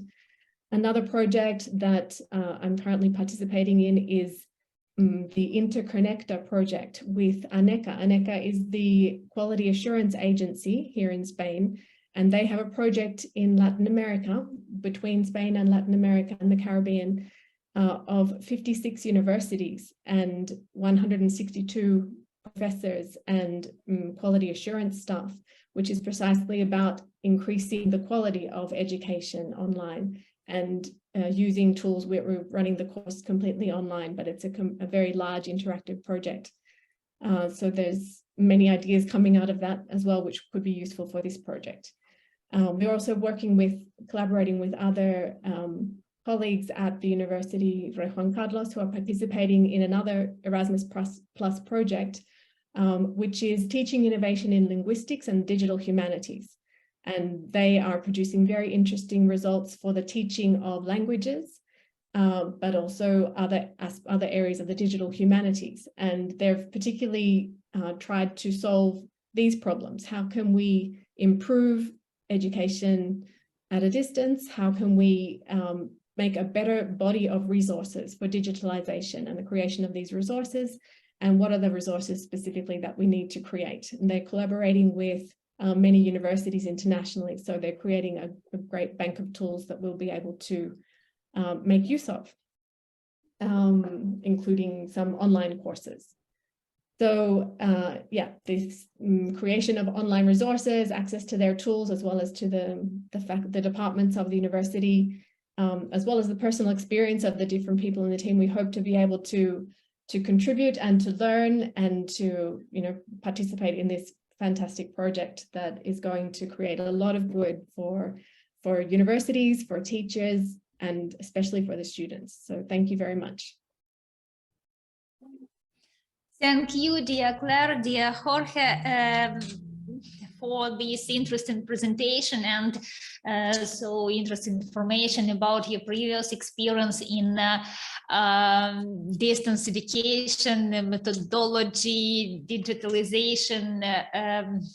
I think all our colleagues, the same as me, are interested now to visit university and to get information about this system, and of course it's very useful and interesting. Thank you. So, dear colleagues, do you have some questions or maybe comments? Okay, if we don't have questions, I propose to move from Spain to Italy and to give the floor the University of Palermo and project coordinator Assunta Polizzi. Dear colleagues, University of Palermo. Can you hear me? We have already seen your presentation. Okay. Let me try to put it in. Okay. Can you see the presentation too? Okay. Very well. Yes. Thank you, Olena. So good morning, dear colleagues. It's a great pleasure to participate in the DEFEP project kickoff meeting. And first of all, we want to thank you for inviting us to this project. And we want to express our admiration, great admiration for all your job. What are you doing with this very important project in this very difficult moment for you and for the peace in the world, I can see. University of Palermo and the Spanish team, because we are all of us are Spanish teachers, and another colleague is the Russian teacher. We have a long collaboration with the Petro Mohyla Black Sea National University since in 2015. We found with Professor Alexander Pronkevich the network MELINTE, Memory, Identity and Media Studies, and then we had two programs: Erasmus Extra EU, Erasmus K program, and this is the second program we have with right now with 4 universities in Ukraine. I'm Assunta Polizzi, sorry, because I'll say this right now. I'm the PI, the contact person for the University of Palermo, and I'm going to present my university and my department and my team. So, about our university, University of Palermo, situated right in the middle of the Mediterranean Sea, and its capital city, Palermo, have always represented a unique blend of different people and cultures. We have developed a rooted tradition of social integration and have also been generating a strong creative and productive energy stemming from a traditionally multicultural, open and global society. And University of Palermo, since its foundation in 1806, considers this cultural heritage and collaborates in its conservation and development. So just to have a look some numbers. We have a total of courses, bachelor's degree, master's degree, and single cycle courses concerning humanities and all humanities and sciences areas. They are 131. For example, our students are almost more than 40,000 in 097. Faculty members, 1,475, administrative staff, 483, with 600 mobility agreements and 11 international programs. And about our departments, because our team is part of the Department of Humanities, which promotes cultural enterprise and humanities. And we believe that this is particularly important nowadays for the cultural heritage, as well as for the renewal and democratic stability of political, social, and economic systems. The department offers 4 undergraduate courses, 6 postgraduate courses, and 1 PhD program, just to say something. And that's our team. I'm Assunta Polizzi, that's me. About the topic of the DEFEP project, I have some previous experience as PI in international project bioeducation. The last one is the project South-South University Alliance, Action for the Internationalization of Educational System and Mobility, with the part École supérieure aux fac de traduction universitaire de Malek Saad, Tétouan, Morocco. Then my colleague Floriana Di Gesù, she's an expert in neurodidactics and second language acquisition. Then Oleg Rumyantsev, expert in online courses and video production for Italian school teachers who learn Ukrainian L2 to assist Ukrainian refugees. And then Ambra Pinello, expert in special education with a focus on teaching methodologies, information and communication technology skills, and metacognitive strategies. Last but not the least, Roberta Palleschi. She's the departmental contact person for internationalization and European projects. Now, moving to the UNIPA experience in distance education or distance learning, following the 4 key points as indicated in the DEFEP agenda. We can start with point 1, experience in distance education as a separate form. Right now, we have 3 online degree programs, master's degree programs in electronics and telecommunication engineering, in management engineering, and international relations, politics, and trade. And the new one will arrive next year, is about digital humanities.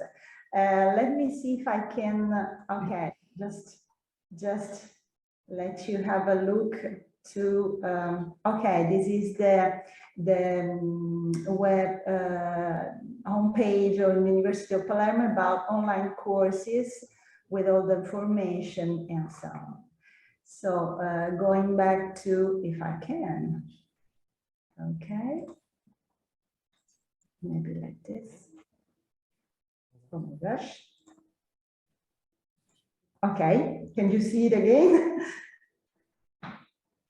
Can you see the presentation again? Yes. Okay. Yes, we see your presentation.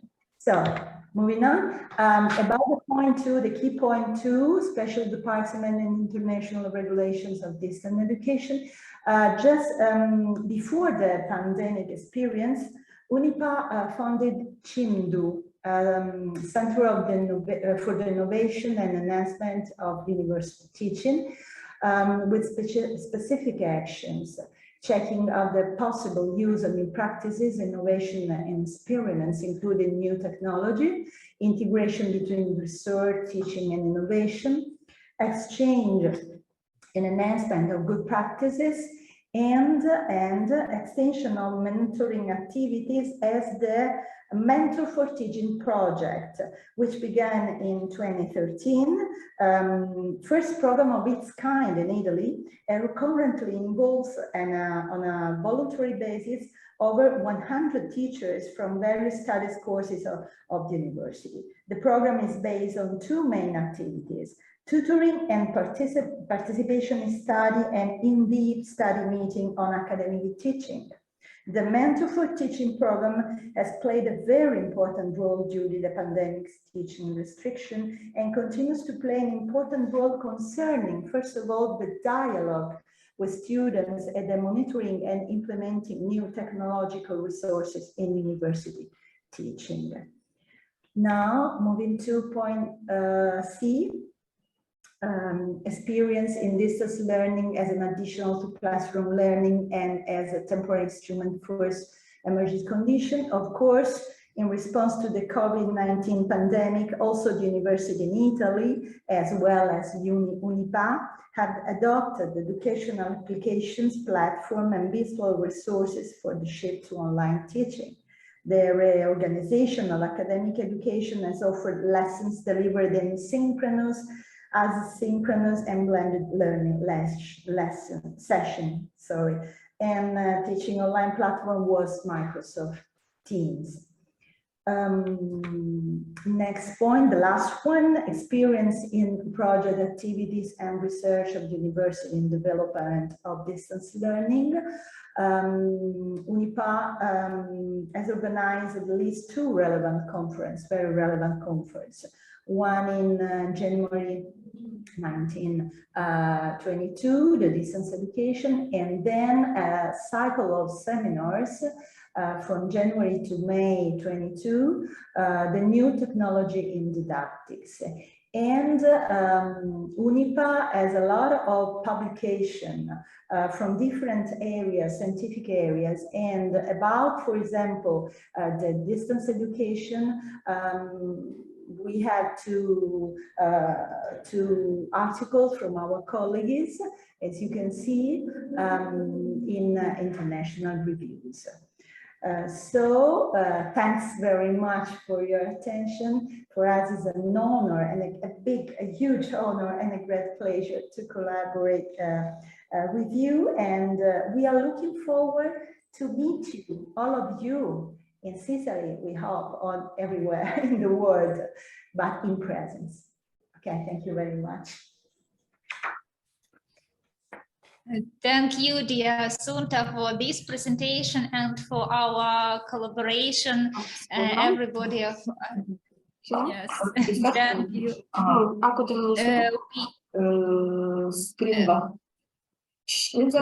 Dear colleagues, I'm sorry.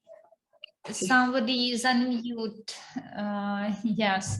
So, dear Sunta, we want to say thank you for cooperation, and we hope that everything in our project will be managed in the better way, and we will be able to organize our study visits in UNIPA and to study your experience in the better way. Thank you. And thank you, Italy, for the solidarity with Ukraine.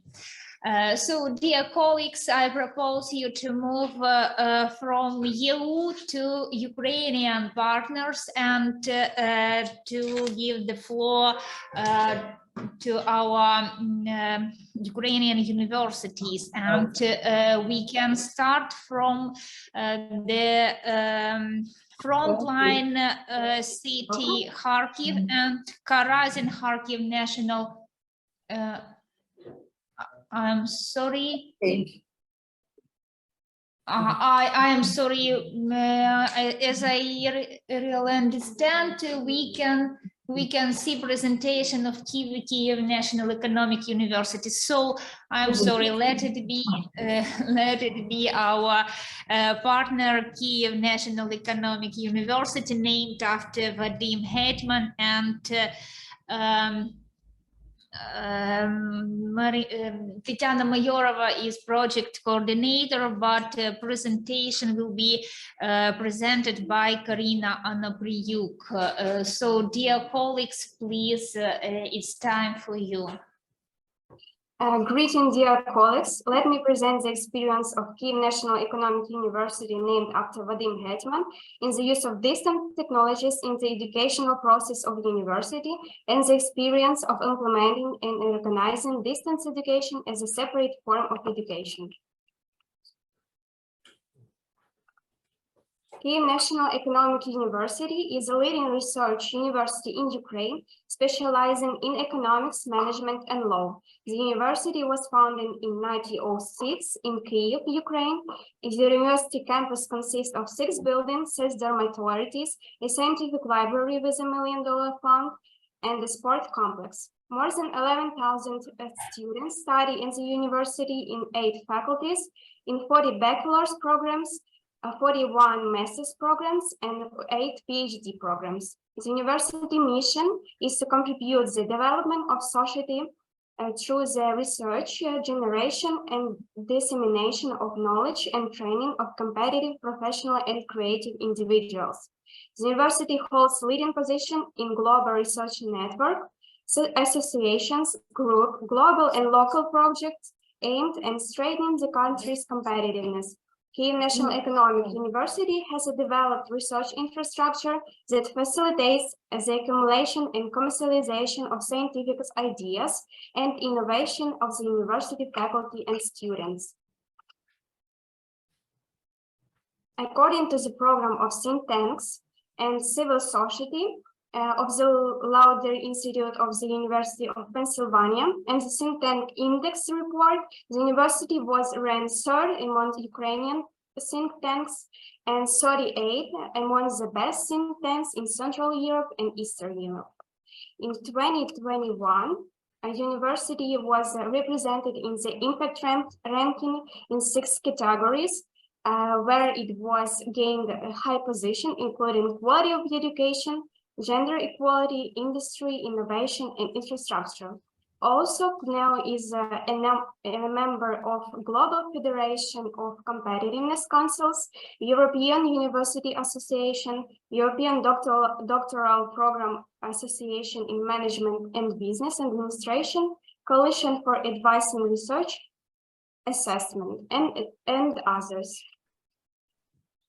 Our project team consists of highly qualified scientists and educators with experience in international projects, experience in implementing distance learning as a separate form of higher education as a university and managing the educational process in this form, experience in launching and developing master's program, including those that will participate in our project. Our core project team consists in Larissa Antoniuk, project coordinator, Marina Sichenko, project manager, and Tatiana Mayorova, also project manager. Our project will also involve other university staff and faculty members who will be involved in the development of teaching and learning materials for the master programs. The history of using e-learning technologies dates back to 2001, when the first platform with distance courses for students in the Institute of Business Education was deployed at the university. In 2013, the university was among a few higher education institutions in Ukraine to receive permission from the Ministry of Education and Science of Ukraine to teach students in a separate innovation form of education, distance learning. At the same time, it was decided to switch to the Moodle platform. After a long preparatory work, in 2015, the first enrollment of students for distance learning took place. Our first 7 students for 3 bachelor's degree programs. At the end of 2019, before the pandemic, we had almost 700 full-fledged distance learning courses, most of which provided distance learning, and almost half of our teachers were actively working in Moodle. With the outbreak of COVID-19 coronavirus pandemic in Ukraine in 2020, the education process was in other forms of education was transformed into hybrid and distance format. And since February 2022, the danger caused by the military aggression of Russian Federation has forced all forms of education to switch to a fully remote format with equal support for synchronic and asynchronous interaction. Currently, about 240 distance learning students are enrolled in 8 bachelor's and 6 master's programs. It is important to our project that 2 master's degree programs will participate in it. Financial management and controlling and investment management. It is also important that both programs are a continuation of bachelor program corporate finance. The charts show the overall dynamic of the number of distance learning bachelor's degree students. Despite the fact that there was an upward trend in the number of applicants, it never became widespread, and with the transition of the full-time form to the distance format during the pandemic, applicants began to prefer only asynchronous interaction. Therefore, we expect that participation in this project will allow us to find the optimal balance between synchronous and asynchronous interaction in distance learning. As for other forms of education, since 2001, distance learning technologies have been used in full-time education in a fragment manager for some activities, mostly in an asynchronous mode. From the beginning of the pandemic to the beginning of the war, online training session in asynchronous mode and asynchronous mode were supported through the Moodle distance learning course. From the beginning of the war to the massive rocket attack, when there were no problem with electricity supply, there were problems related to the migration of the people and the fact that some students were either under occupation or dangerous territories that suffered daily from the shell of Russian Federation. And after the massive attack that was virtually destroyed the country power system, the operation, which directly affects the possibility of organizing online learning. During these years, the university developed a model and a system of managing the educational process. The main components of this system were a set of documents on the normative, methodical, and methodological organization of the educational process, information platforms, certification training courses for teachers, and a system of comprehensive monitoring of students' success.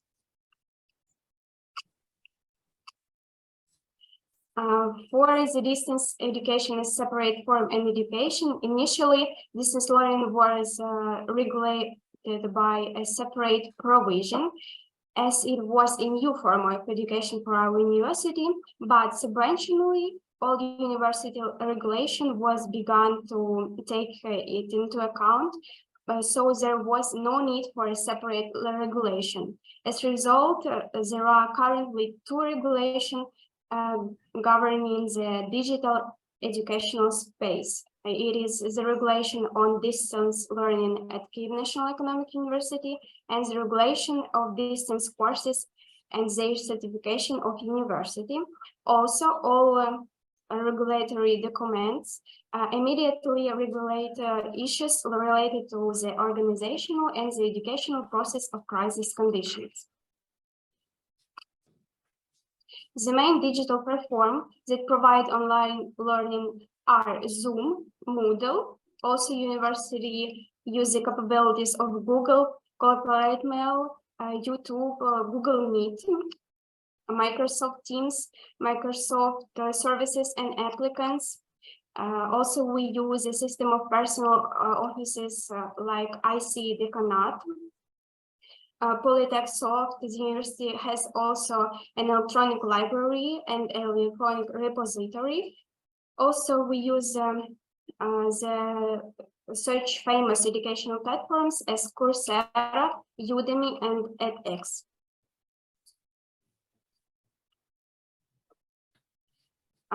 LMC Moodle was implemented at the university back in 2013 to host educational materials for asynchronous interaction with learners. Active work on the platform began in 2015 when the first requirement for students for distance learning took place. Currently, the third update of the system work in the system with user administration and course administration are implemented by the Institute of Distance Education.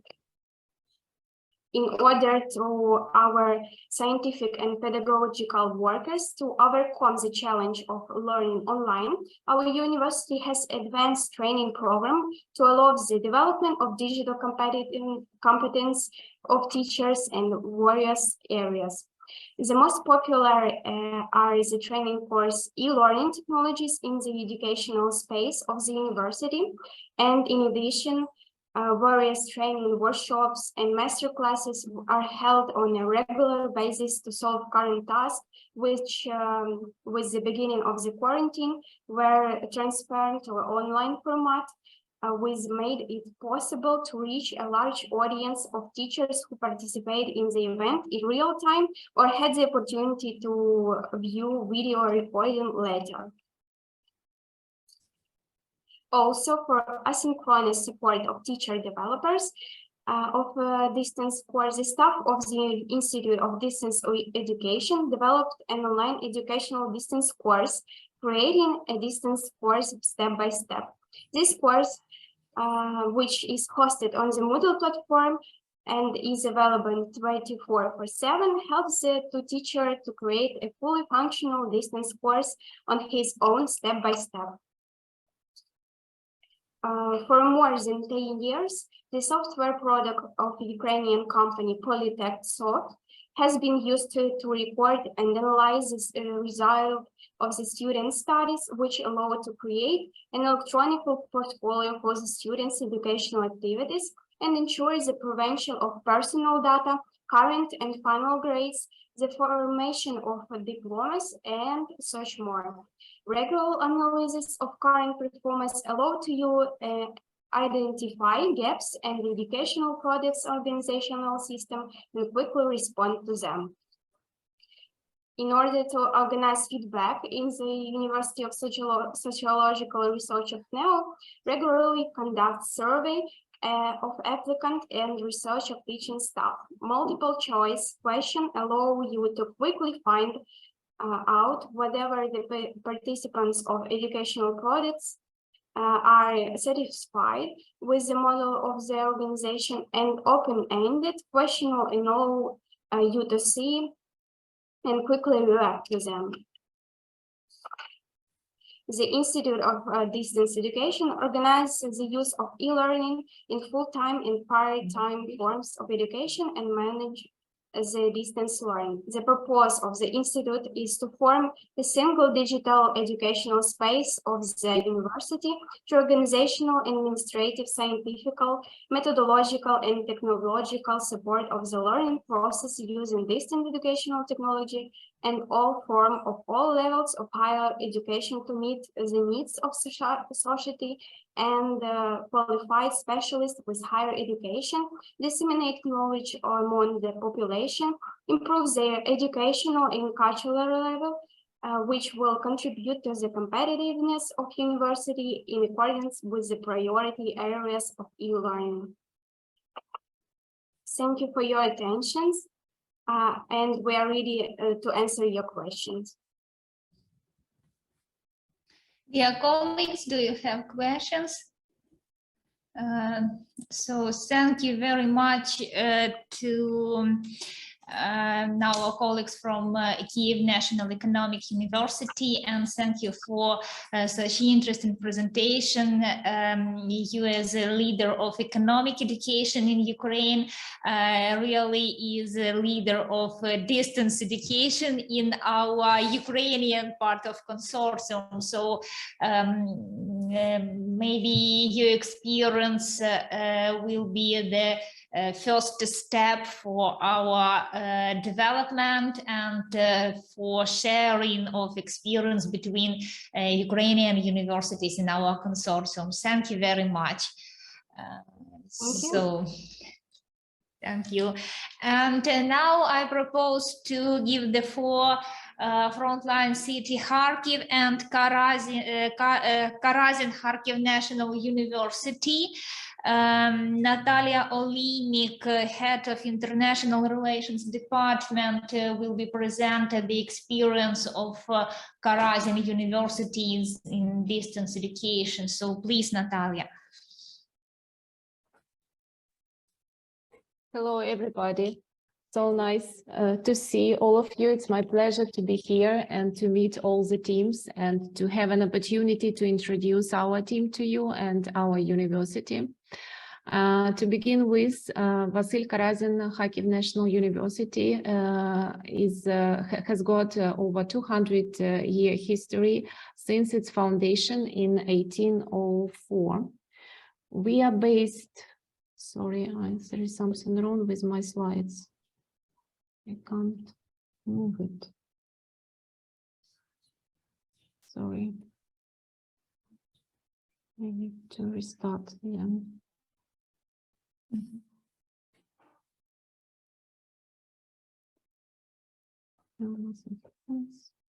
Yes, we have seen your presentation. But it doesn't move forward. You see that the problem. Just a moment, I'll try to enter it in a different way. I'm sorry.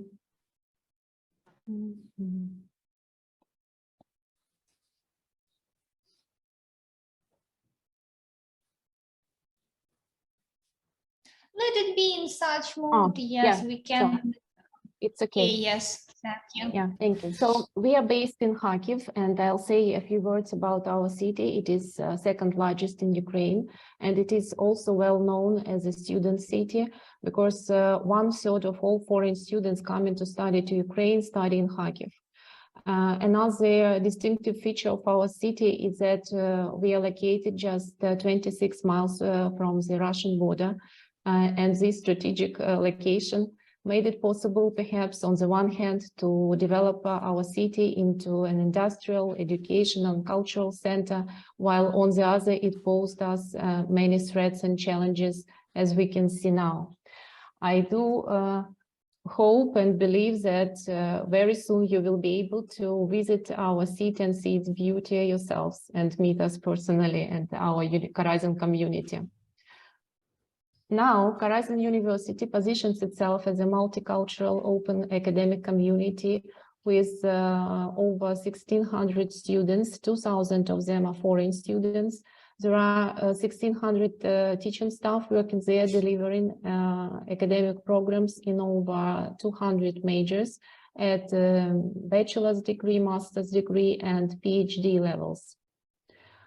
In total, there are 23 faculties and educational scientific institutes at Karazin University with a total of 133 departments, covering the whole range of modern classical university education. At the moment, we have 8 bachelor's degree programs taught in English and 12 master's degree programs delivered in English. And we are determined to expand this number, of course, in the nearest future, thanks to this project as well. Now, I'm happy to introduce you our team. Boris Samorodov, our Vice-rector for Research and Education and International Cooperation, will manage the project. The project will be implemented at Karazin Banking Institute, headed by its dean, Anna Mohyla. So she will be the content manager and team leader. Galina Azarenkova, who is the head of Department of Banking, Business and Financial Technologies. She is in charge of the development and approval of testing education programs for specialty finance, banking, insurance, and stock markets. So she will deal with educational program development. Valeria Kachorba is a deputy dean of Karazin Banking Institute, and she's responsible for teaching. So she has created a significant number of certified distance courses for master's degree. So she will, Valeria Kachorba and Irina Denchik will develop methodology and content. There are two course developers, Roman Galich and Irina Anishenko, and also Natalia Berezhnaya, who is an expert and teacher trainer in Moodle distance administration.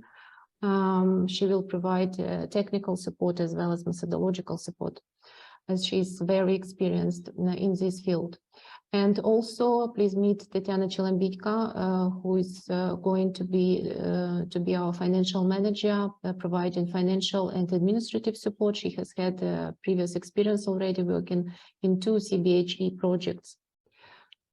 So we all look forward to working with you, and I'm sure that each member of our team will make some valuable contribution to the success of the project. Something wrong again. I think that it's in general, the structure of the system of distance learning at our university includes 3 main divisions: Institute of Postgraduate Education, which organizes and delivers professional training and retraining courses in postgraduate education programs under all accredited specialties at KK and NU. And they are targeted at school teachers, university teachers, businesses, civil servants on request of the state authorities of Ukraine, local government bodies, public organizations. So the range is like unlimited. Center for e-learning acts as a special unit designed to maintain the operation of the Moodle platform, university video channels, delivers open courses, promotes e-learning at the university, and implements its quality assurance. There is also Web Communications Center, which implements and supports Google services, Google Classroom, Zoom video conferencing platform, and our corporate mail in the domain at karazin.ua. The technical facilities we use include the server Intel Xeon with the maximum frequency of 2.4 gigahertz, 16 cores, and so on and so forth. And also digital resources which we use are Moodle platform, Google Classroom, Zoom digital platform, and cloud storage. It should be noted that in spring, in order to provide smooth operation of our Moodle platform, we transferred it to the cloud server of Amazon Web Services. Talking about our experience of in e-learning at Karazin University, I should start with the fact that it started as a pilot project for part-time students at the School of Economics and Sociology. And then gradually, year by year, we expanded our web resource bank with new courses and implemented full-time education, e-learning into full-time education as well. So when the quarantine arrived, it showed that we were quite capable of switching for emergency distance learning, and as we had enough resources and technological basis. However, it was obvious that the pandemic forced us to quickly adapt to a new educational context and demanded a quick response. And in this table, I summarized the main challenges we faced at that time and the so-called first aid kit, which we used, those measures that were taken within the first months. And all these were done within the first months of the pandemic.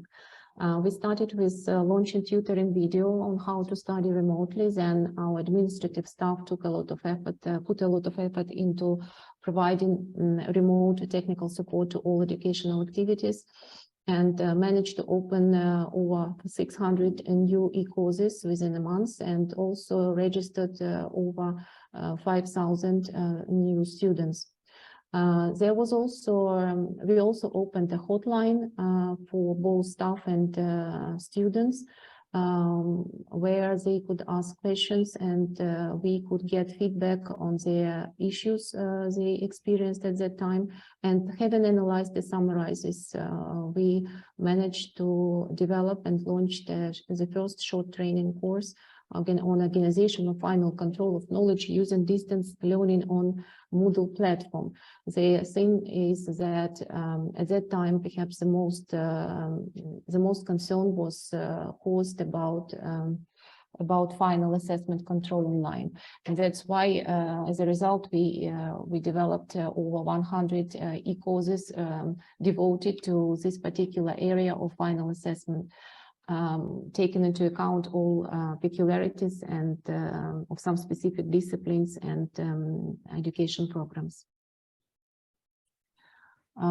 Talking about our e-learning system in numbers, you can see that thanks to all our joint efforts, by the beginning of 2020, we reached the mark of 1,800 courses. And now we possess over 2,000 of them, with 20,000 registered users. Besides this, we also launched a series of initiatives, kind of programs like lifelong program, which is aimed at also open public, and it is also commercialized partially. There is also digital literacy school, where we continue providing training courses for using Moodle platform and creating digital content for our staff, for the staff of Karyna University and open public, and any other willing to apply for. There is also an annual All-Ukrainian conference, which we arranged already 3 times, which brings together academics and teachers from all over Ukraine, distance learning from today to the future.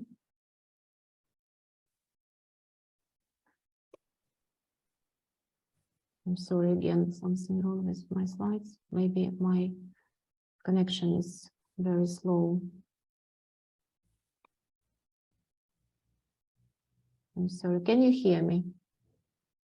Yes, we can hear you, but looks like I'm frozen, but I'm not. Okay, I'll try to do this again. but slides doesn't move. I'm sorry.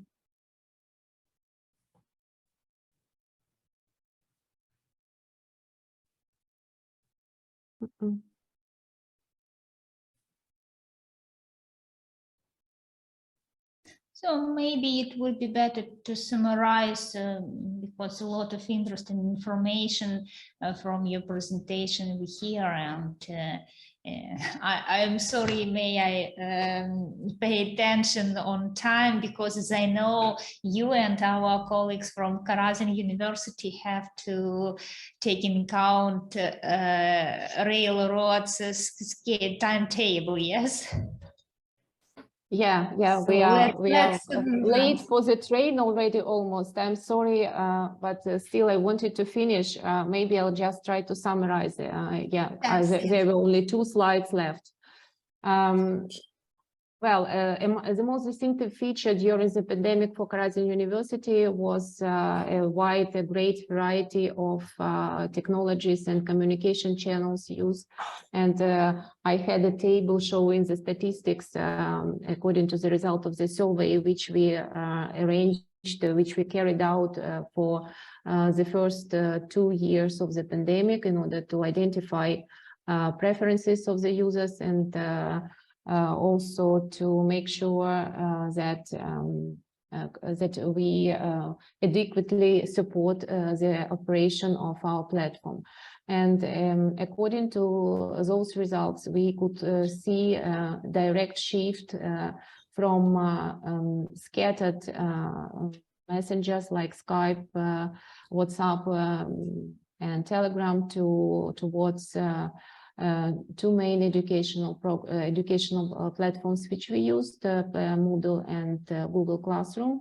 And as to video conferences, also Google Meet and Zoom are the winners at Karazin University till now. And talking about what else should I add? Perhaps a few words about our international projects, which like in total we had 10 for the recent years, but I wanted to show you the most recent 4 of them, which are definitely related to e-learning. And the expected results also vary, starting from the updated new courses in different specialities, to purchasing equipment to extend our technical capacities, and setting up labs and platforms for collaboration between teachers and scientists as members of these projects. Then let me finish, please. And I once again want to say thank you for inviting Karazin University to participate in this project. And I was happy to see and meet all of you, and hope that we will be able to meet with each of you in person here in Kharkiv one day. Thank you. Thank you very much for joining this project and for your readiness to share your experience and to develop these approaches together with our teams. Thank you.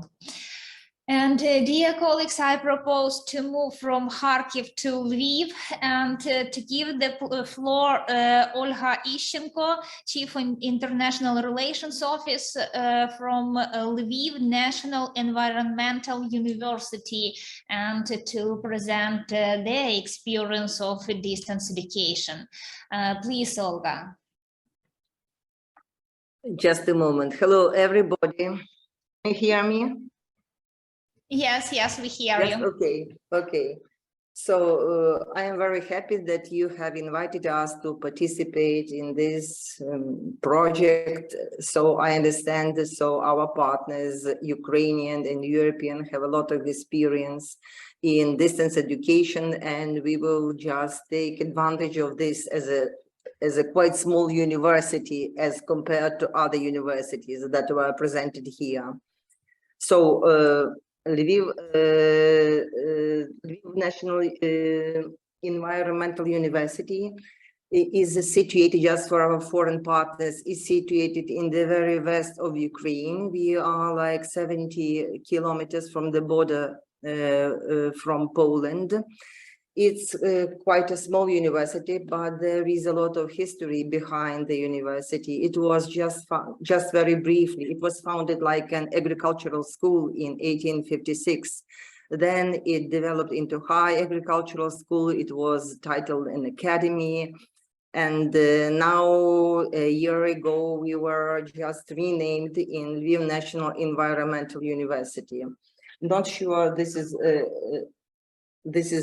just a very correct name for the university, but it is the way it is. Good.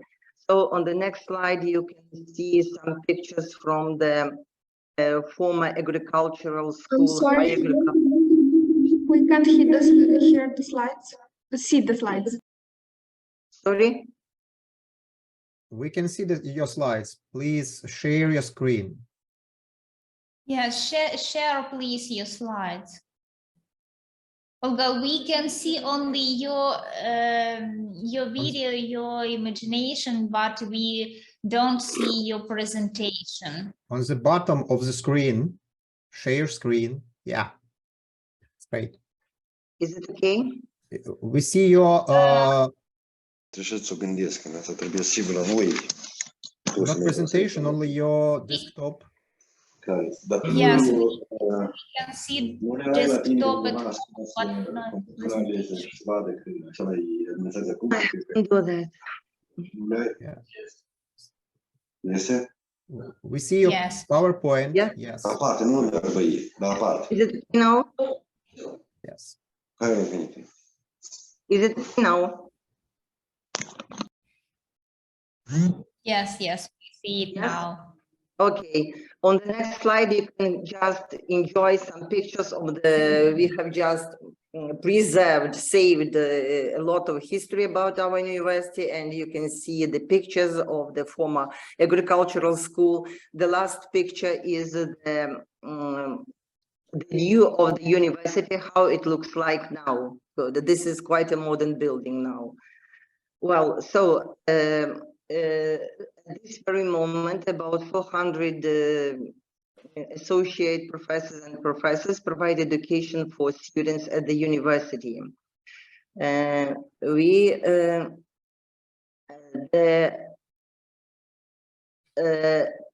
In total, we have like more than 3,000 students at the bachelor program and more than 1,000 students at the master program.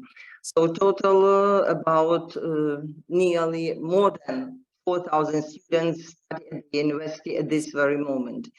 We have also like 4 PhD programs at the university. The university structure comprises also 8 colleges. Just for our foreign partners, I have to say that the graduates from these colleges can enter the university as third-year students, or they study for the bachelor degree for 2 years. So these are colleges situated in 4 western regions of Ukraine. So the main we have at the university, there are 5 faculties. The faculty of agrotechnologies and ecology, and the students are taught in 5 specialities. The faculty of civil engineering and architecture, they are trained in architecture and civil engineering.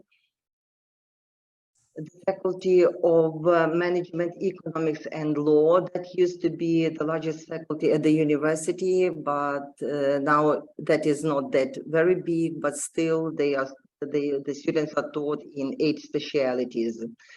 We also have the faculty of land management and tourism, where the students study geodesy and tourism.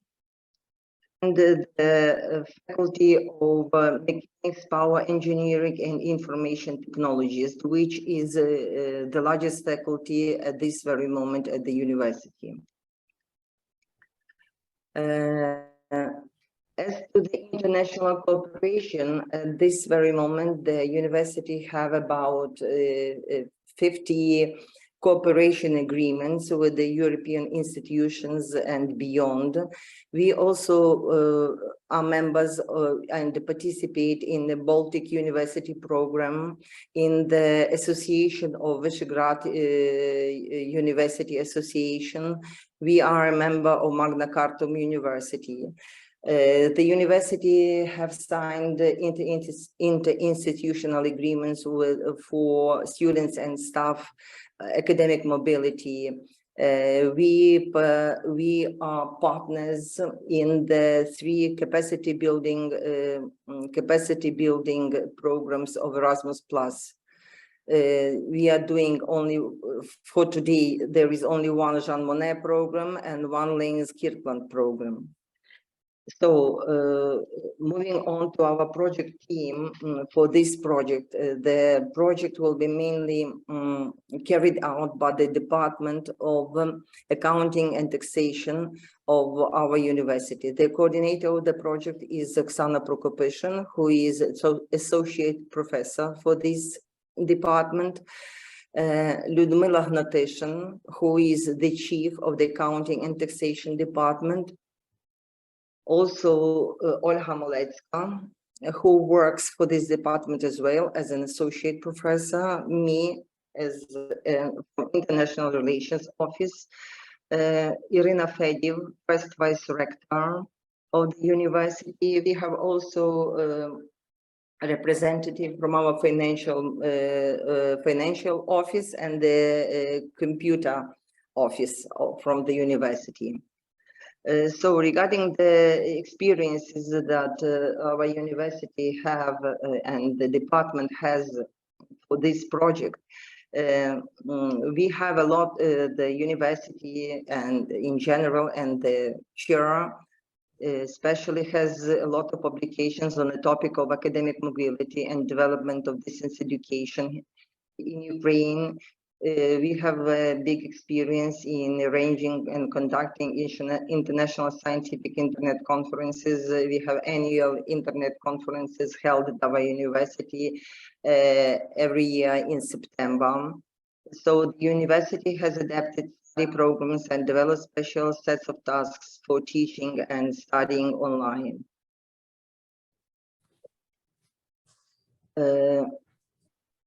The official website of the university, it provides all the necessary information for the students and academic staff to work remotely. So it gives the information about the structure of the university, educational and scientific activities, students' activities, sports, spiritual life, study programs, provides all the study programs that are available at the university, syllabus of academic disciplines.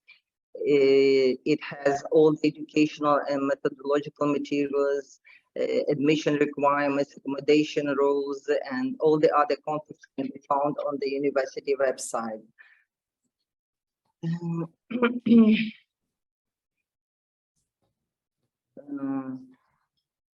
Just a moment here. Good. The scientific library of the university uses the program IRBIS. This is a computer program, and the library operates an electronic publication catalog that is displayed on the library's portal of the university. On the university's local network, there is also an access to the electronic archive. This electronic archive contains scientific and educational materials that were prepared by university academic staff and students. The users have also access to full text database of educational literature that is called the Center of Educational Literature, with a fund of more than 1,400 publications. Just a moment.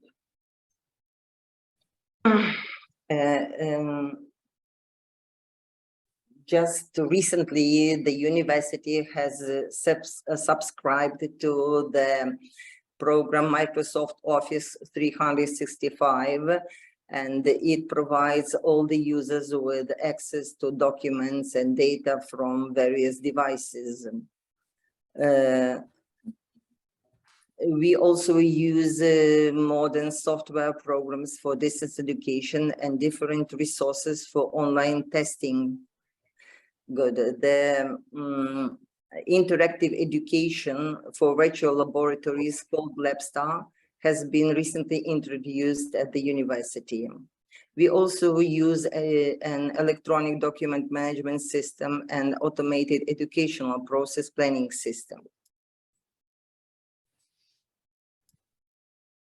So maybe our university don't have that much experience in distance education, but we are trying hard, and we are happy to be in this project and to learn a lot and to introduce all these innovations and your experience at our university. So thank you very much for your attention. And if you have questions, you're welcome to ask me. Dear colleagues, do you have questions? So, dear Olga, we are thankful for you, and thank you for Kyiv National Environmental University for joining the project and for sharing your experience and university information. And of course, every experience is very interesting and useful for our project development, and we hope one of our meeting will be organized in Lviv, and we will be able to discuss and to study this experience in the better way. You are very So, welcome to come to Lviv. Thank you. Thank you, good luck. And dear colleagues, finally, I propose to discuss one more experience and to share one more project partner presentation, and to move from Lviv to Chernihiv. And our congratulations to our colleagues from Chernihiv Polytechnic, who are celebrating an anniversary of liberation of Chernihiv region in this day. So we are happy that situation a year ago had been decided in the better way, and your university university able to join to our team now and to work on this project. Please, Serhiy Vanets, Head of Educational Scientific Institute of Electronic and Information Technologies, and presentation of Chernihiv Polytechnic National University. So thank you. Can you hear me? Yeah? Yeah. Yeah, I think you hear me. So, and I think you see my presentation, yes? Yes, yes. Yes. So first of all, I understand we have bad situation with time now, and I try to speed up. And Chernihiv, this is one of the oldest city in Ukraine, and our university is located near to the border of Russia and Belarus. And Chernihiv felt all the aggression of Russian troops from the first hours of the war. I think maybe at 5 o'clock, we hear sounds of bombs, and our city has been under siege over a month when Russian troops was at the border of the city, around of the city. And this situation was very difficult for university, and you see here some destruction of our university. And now we almost a year to restore our university, affecting and it affecting to the education process. At university, we have 7 institutes and 2 colleges. You see here, we have economics, law, social technologies, business, environment, agriculture, management, trade, and some technical institutes for mechanic, engineering technology, and electronic and information technology. We have 2 colleges of transport and computer technology and economics and technology. Our team members from 3 institutes of our university, and we have about 250 academic staff, 48 doctors, and 164 candidates of science. We prepare graduates for all levels of education, from junior bachelor to a doctor of philosophy, and now we have about 7,000 higher education students. In our university, we have long history with working with international project. Here you see some international project with Tempus, NATO Science, European Eastern Partnership with some countries, Erasmus Plus, and 2 years ago, we have first our Horizon project, Smart GSAM, and for us, it's maybe biggest project in our university, and it's very important to our university to prepare young scientists from different countries in power electronic fields.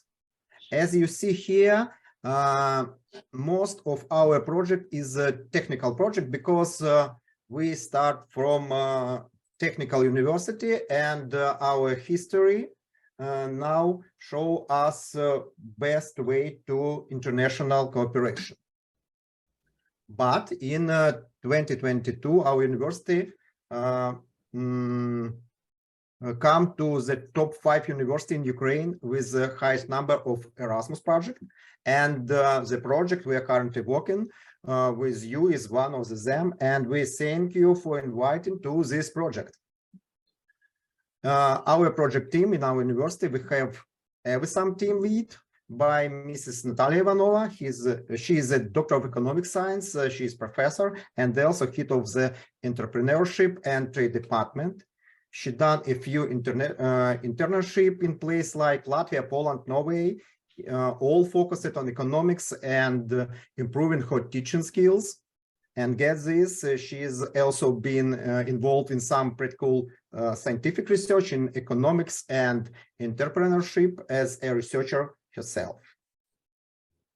So the person responsible for exciting this project is Natalia Khalyavka. She is a highly experienced scientist with a doctorate degree and professorship at the Department of Finance, Banking and Insurance. She's been to several international internship and has a big experience around 50 years of scientific project, where she served as both a researcher and project manager. And Sergey Ivanets, head of the Electronics and Information Technology Institute, candidate of technical science. I have some different internship in Estonia, Germany, Britain. I was involved in different projects as a researcher in that program, as a scientific supervisor in university, in project from Office of National Security and Defense Council of Ukraine. And now I am member of 2 projects. This is project of CyberSys of Erasmus Plus and our project with Spanish startup in hardware remote labs. I will talk about later. Here's there, before I start talking about our experience with distance learning, I want to share some interesting stats with you. As you may already know, Ukraine now has access to educational platforms like Coursera, Udemy, and edX, thanks to the Ministry of Education and Science of Ukraine. This is a Telegram group where administrators from different education institutes, university, and college communicate, and this group has over 450 members. About 2 months ago, a survey was conducted about how learning management systems are being used in this institution. And here, the result, it's very important, 2 last lines. 14% currently we don't use it, but there is a need, we plan to. And 15% we don't use it and see no for it. I'm sorry. And you see here the quite a large group of educational institutions, about 50%, that as they don't use any learning management system and don't see the point of using them at all. This is a very important indicator, especially since we now have more than 3 years experience of distance teaching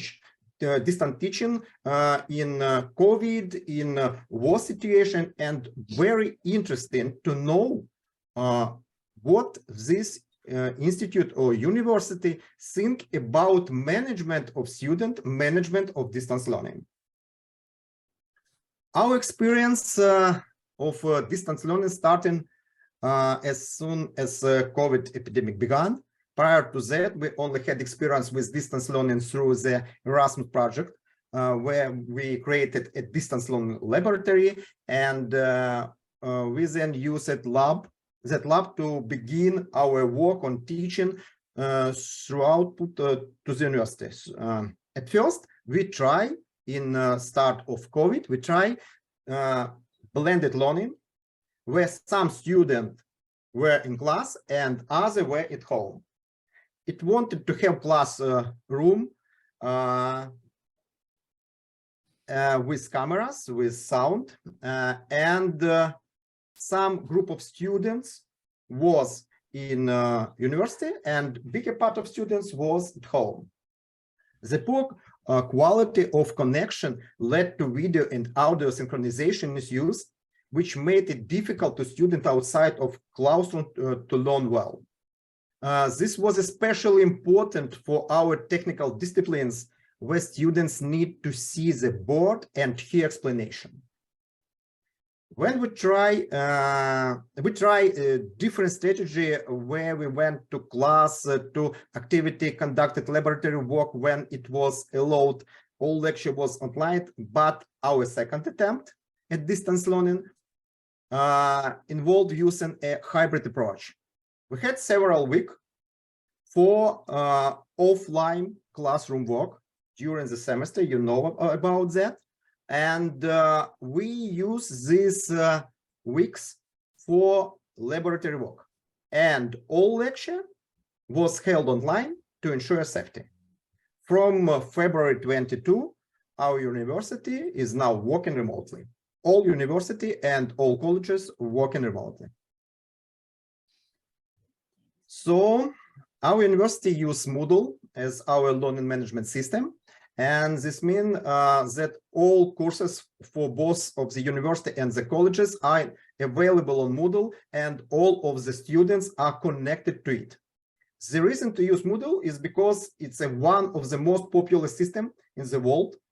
Here you see at the bottom of slide information from learningindustry.com site, where you can find more than 800 learning management system. And in this slide, you can find that Moodle, this is a first place of all learning management system.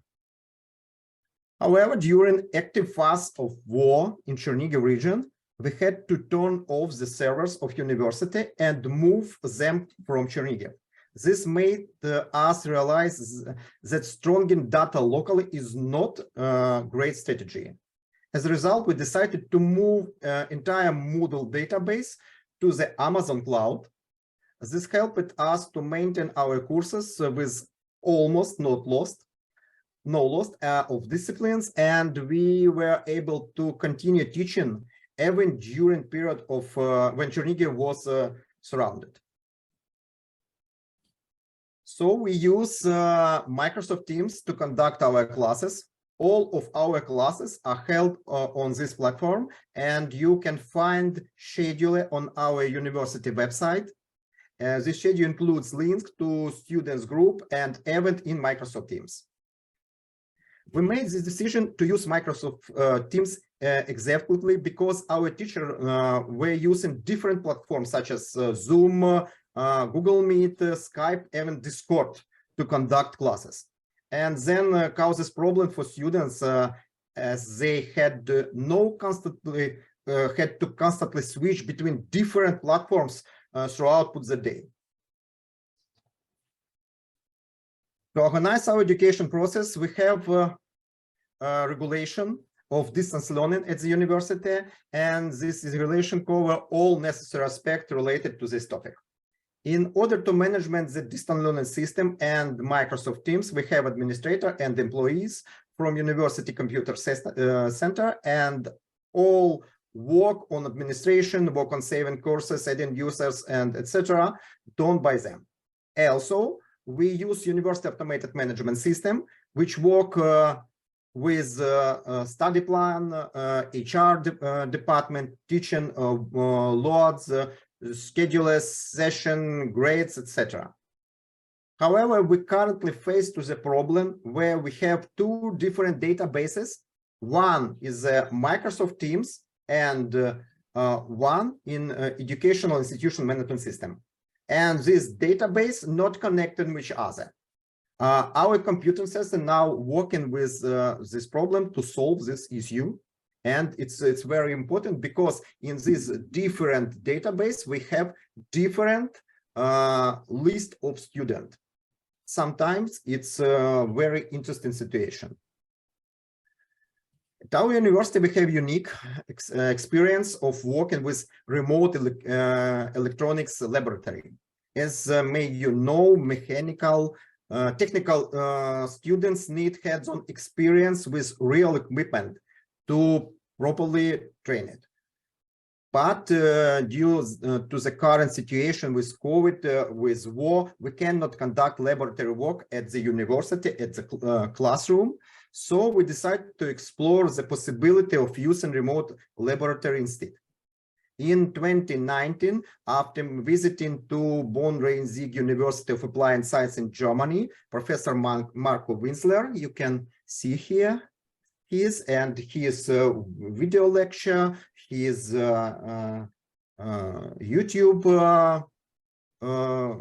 videos, we discovered that they were using electronics library for video processing, and by the end of this year, 2019, some of our students were able to perform laboratory work on real equipment located in Germany, while students were in Chernihiv.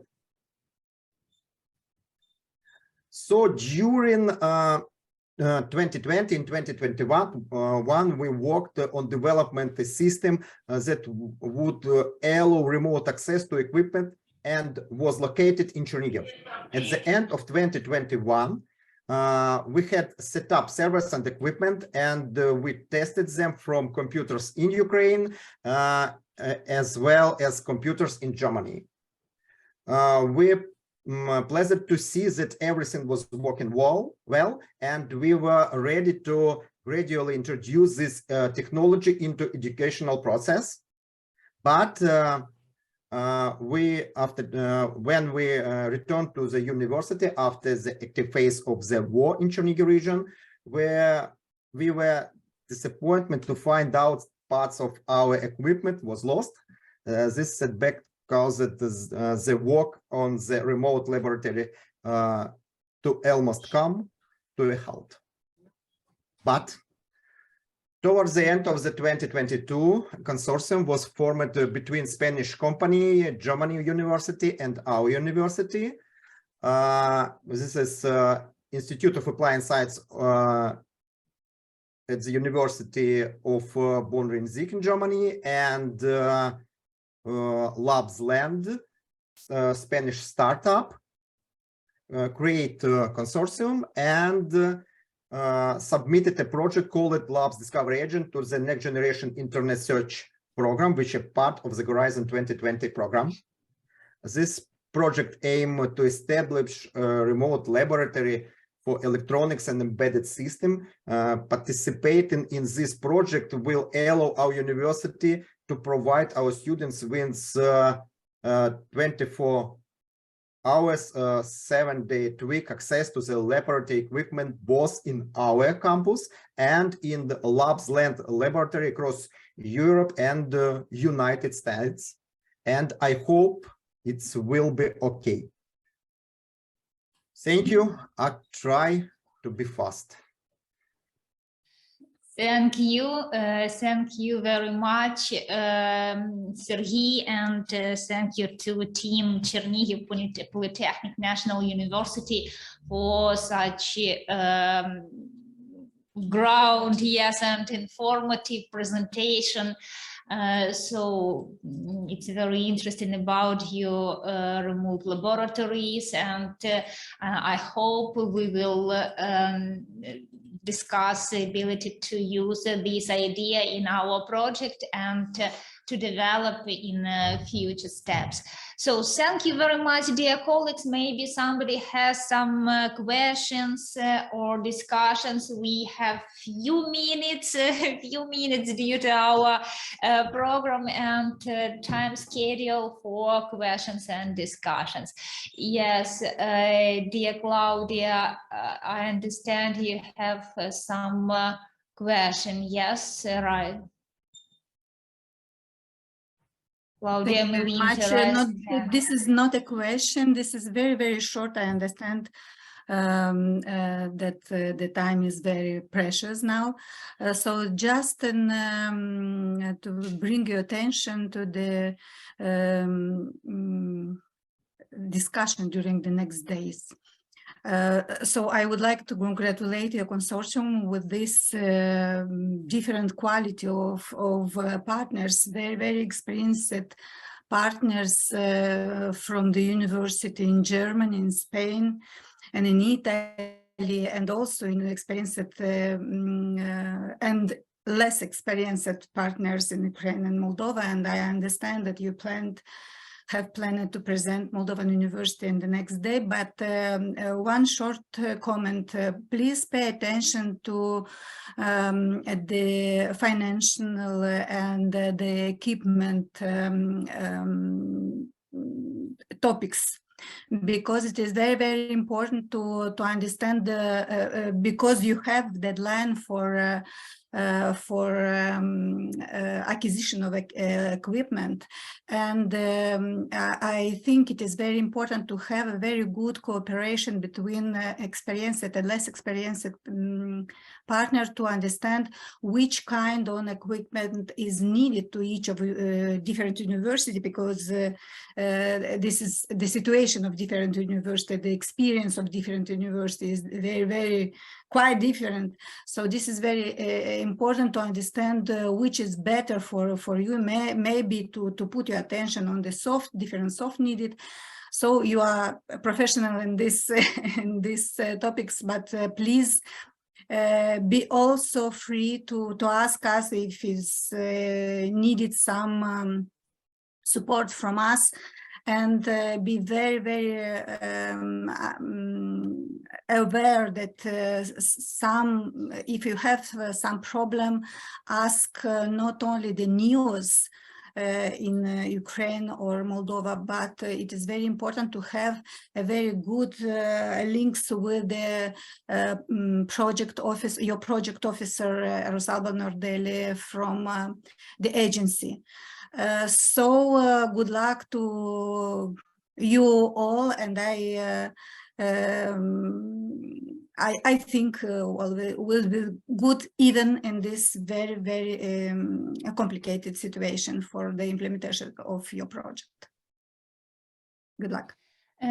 Yes, thank you very much for the suggestion and your comments.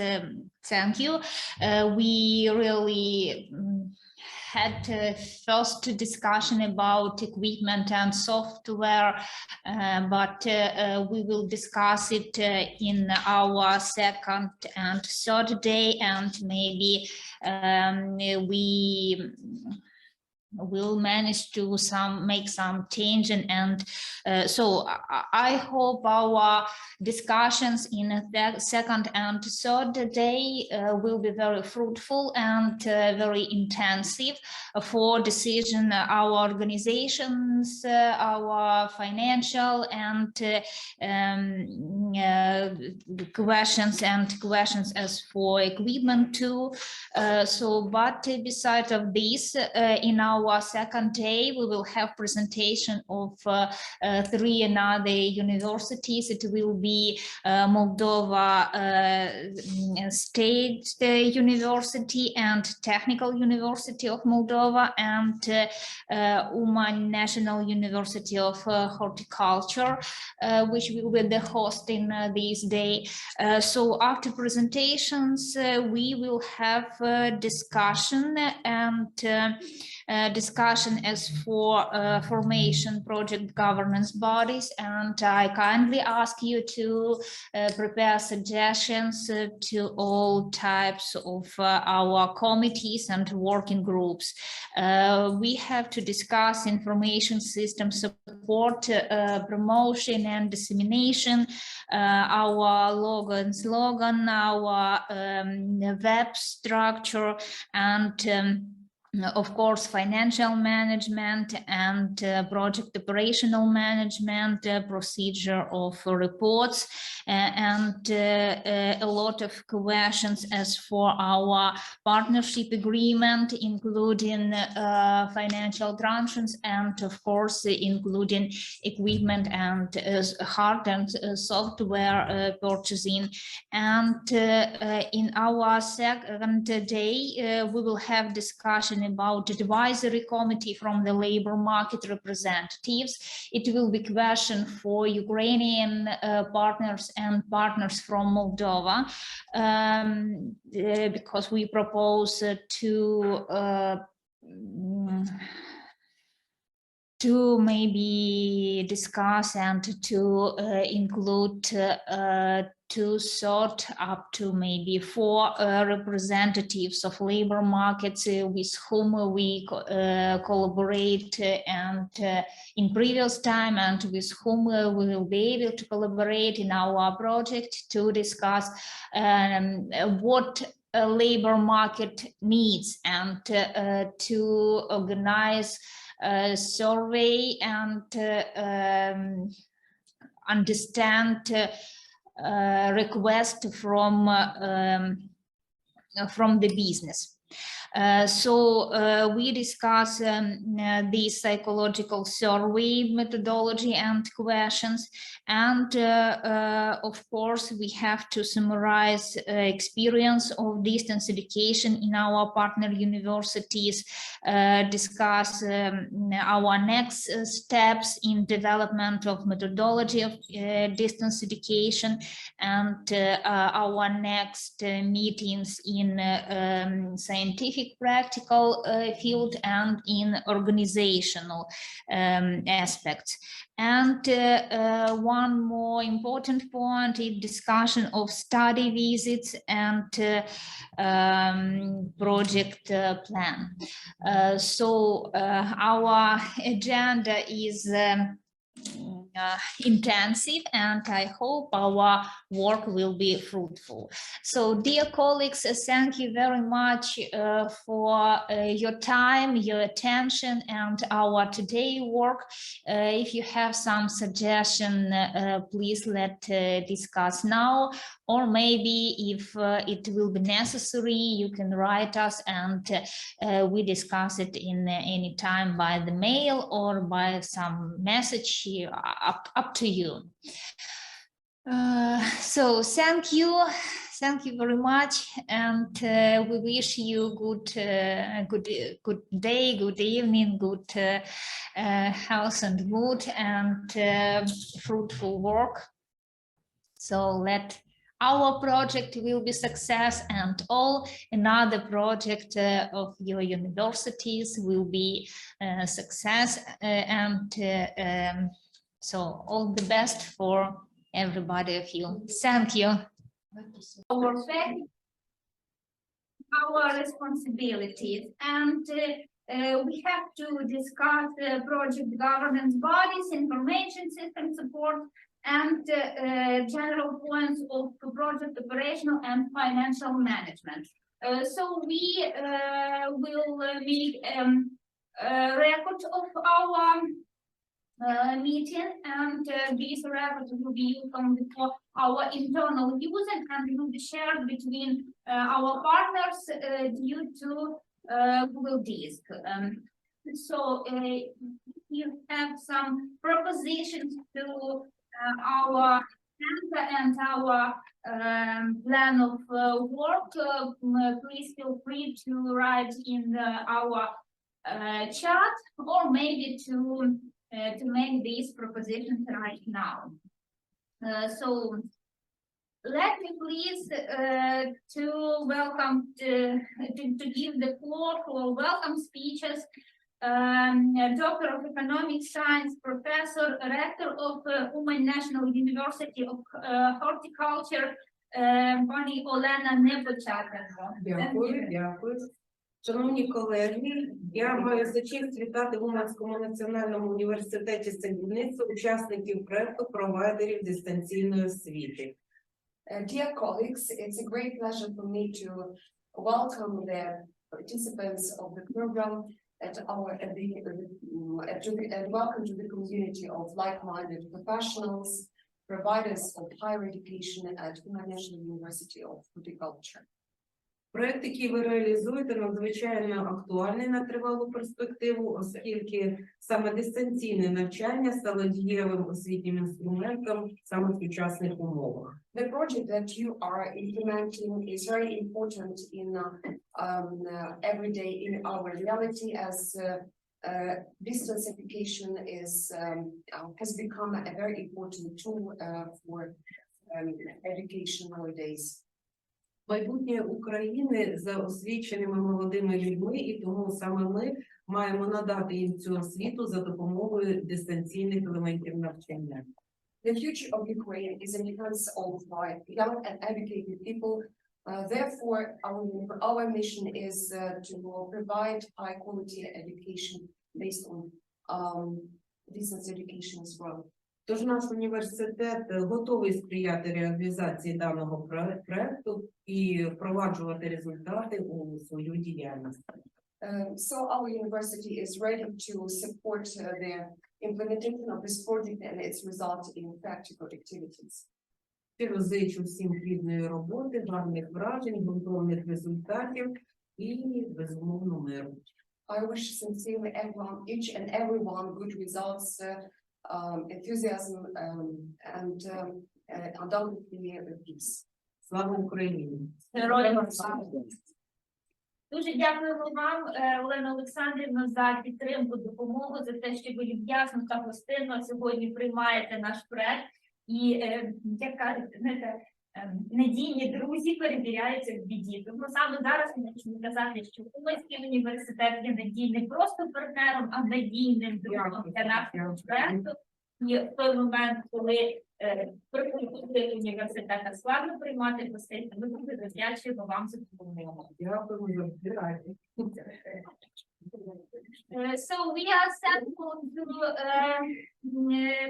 Pani Rector for this facility and for good conditions for our working, because Uman National University of Horticulture in this case is not only partner of the project, but really good friend, because in the case of difficult situation in frontline university, we can join together and discuss all necessary points in offline regime in this university, and it's a very good ability for our working.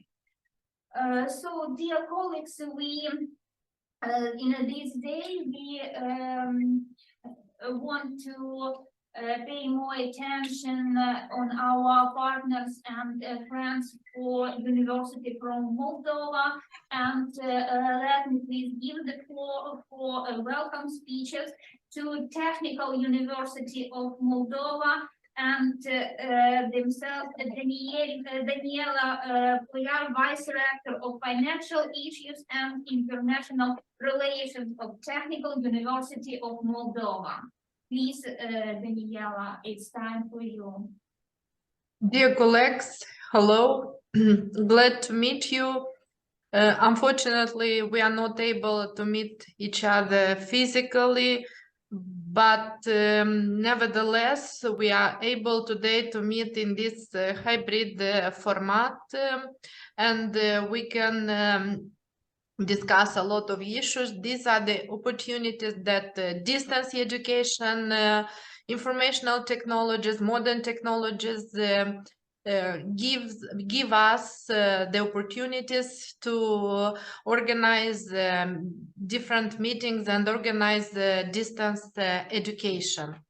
As you know, Technical University of Moldova, after the big reform that took place on July 2023, sorry, for being a little bit in a hurry, 2023 absorbed the former State Agrarian University of Moldova, and thus we became part of this very interesting and ambitious project with very good and reliable partners.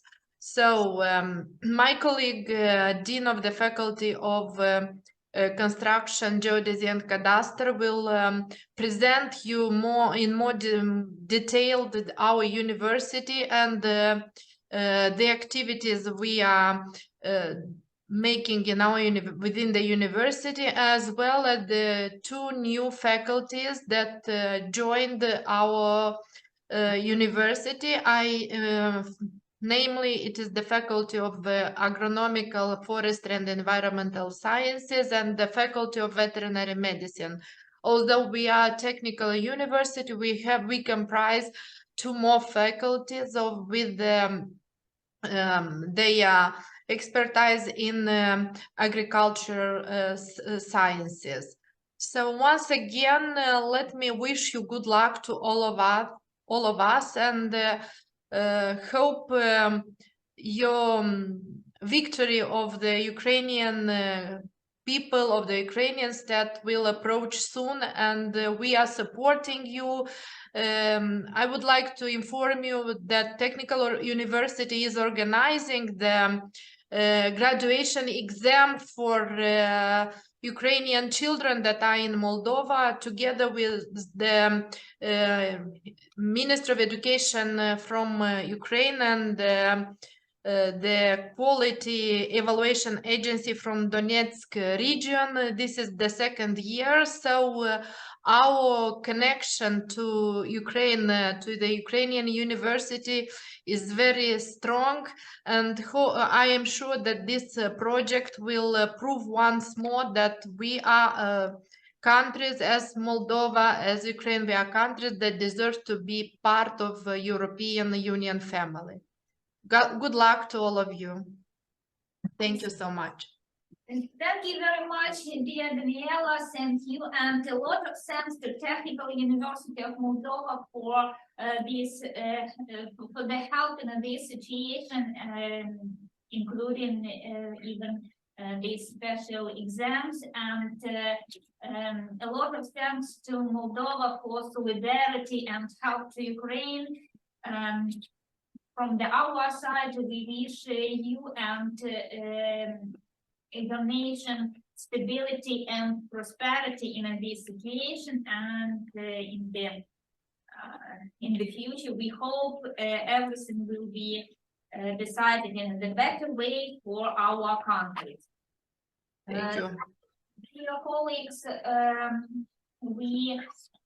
we have a strong support from our national Erasmus offices. I mean, the National Erasmus Office in Ukraine, Svitlana, SHYTIKOVA, and National Erasmus Office in Moldova, Claudia, MELINTE. In all cases, with all questions, we are able to ask them, and we can give us suggestions, supports, and advice in any time. So if today we will have some additions, remarks from Erasmus offices. I don't see Svitlana. Maybe I will have several words. Hello, everyone.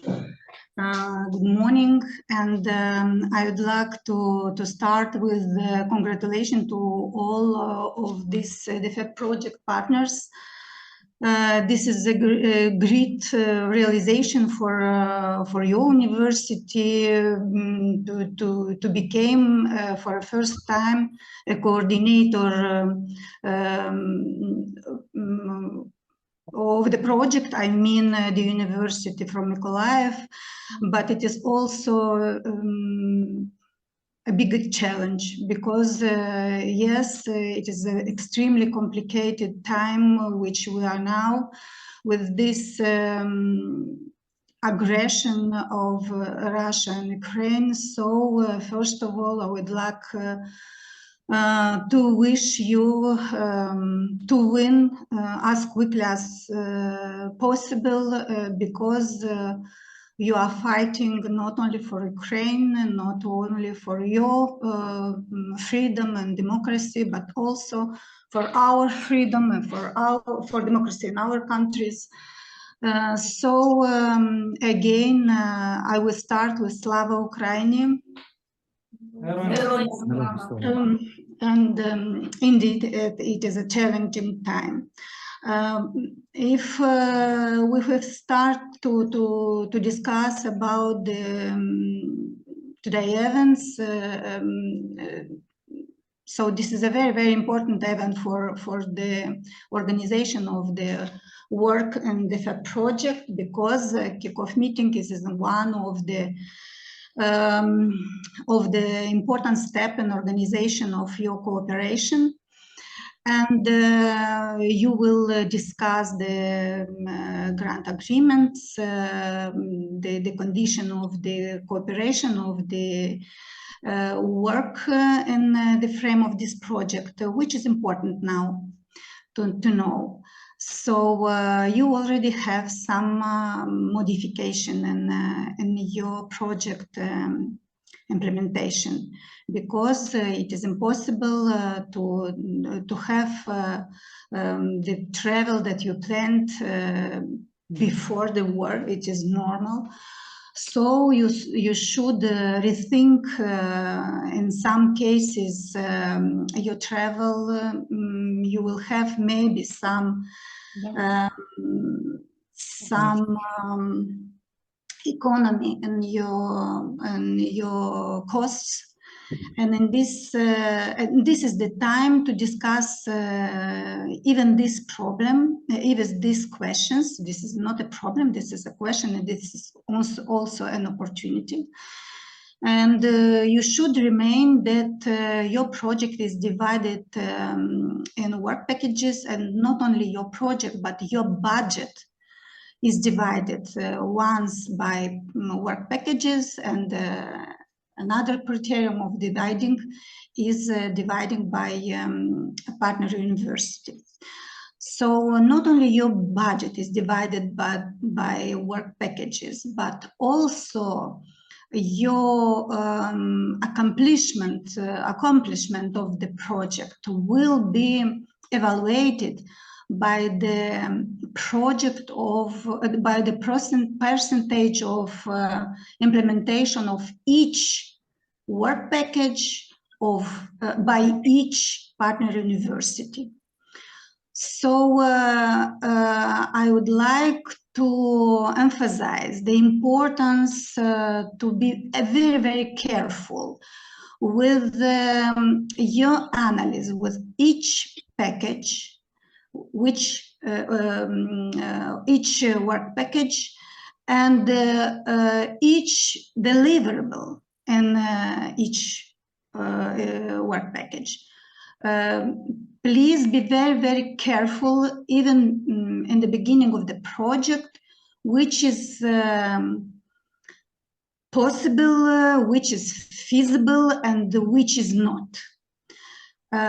So this is the first point of which I would like to point. Another one is also the importance of examination of your budget allocation. I don't know if maybe I'm wrong, because I don't know very well the composition of your work packages and of your budgets, but it seems to me you have not so much budget allocated to the equipment. Maybe it is a time to reconsider this. You could reconsider some position of the budget allocation if your project partner consider it. Because it is very important in your project to have enough equipment to implement the project, to have enough time to implement the project, to have enough study visit with enough professor which will participate in each study visit in order to be aware of the methodology, new methodology of the implementation of your thematic area and your university. So please be very, very careful at the beginning with these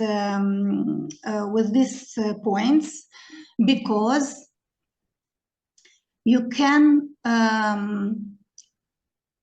adjust your project, your composition of deliverable, and the manner which will be the best for the good implementation of this project. So I will finish my speech there. I understand you are exactly at the beginning of your cooperation, just the second day of the presentation of each partner university. So this is a very, very good and important step to understand with whom you will work. But you should understand also that the core of your project is this structure. The work packages, deliverables, the budget distribution, and you could rethink it. You should very, very, how to say, well, think or rethink about these moments, because exactly the deliverable and the condition and the implementation of the work package will be this point of the evaluation of your results and of the implementation of your project. So to conclude, I would like to emphasize that the National Erasmus Office in Moldova will be always there to support each of your university, Moldovan university and Ukrainian university. We understand that this is a very, very complicated time to both our country, but evident the condition of Ukrainian university are horrible now, and we are all with you, and we wish you a victory very, very soon. So I wish to you all success, and again, Slava Ukraini. Thank you very much, dear Claudia, for support, for advice. Of course, we will take into account these suggestions, and this today it's time for discussion of key points as for our partnership, agreement, study visits, budget points, and really we have a lot of tasks, a lot of questions for these days, but on the same time we have a partner presentation, project partner presentation, and we have to give a time for Hosted University and for University of Moldova to share their experience in the field of distance education indeed. So let me please give the floor for presentation of Oman National University of Horticulture, and please attention for Mohyla, a Doctor of Economic Science Professor, Vice-rector of the university, and Inna Novak, Doctor of Economic Science Professor, Head of Management Department. So they share the experience of the university in this point. Thank you very much. Anton, presentation.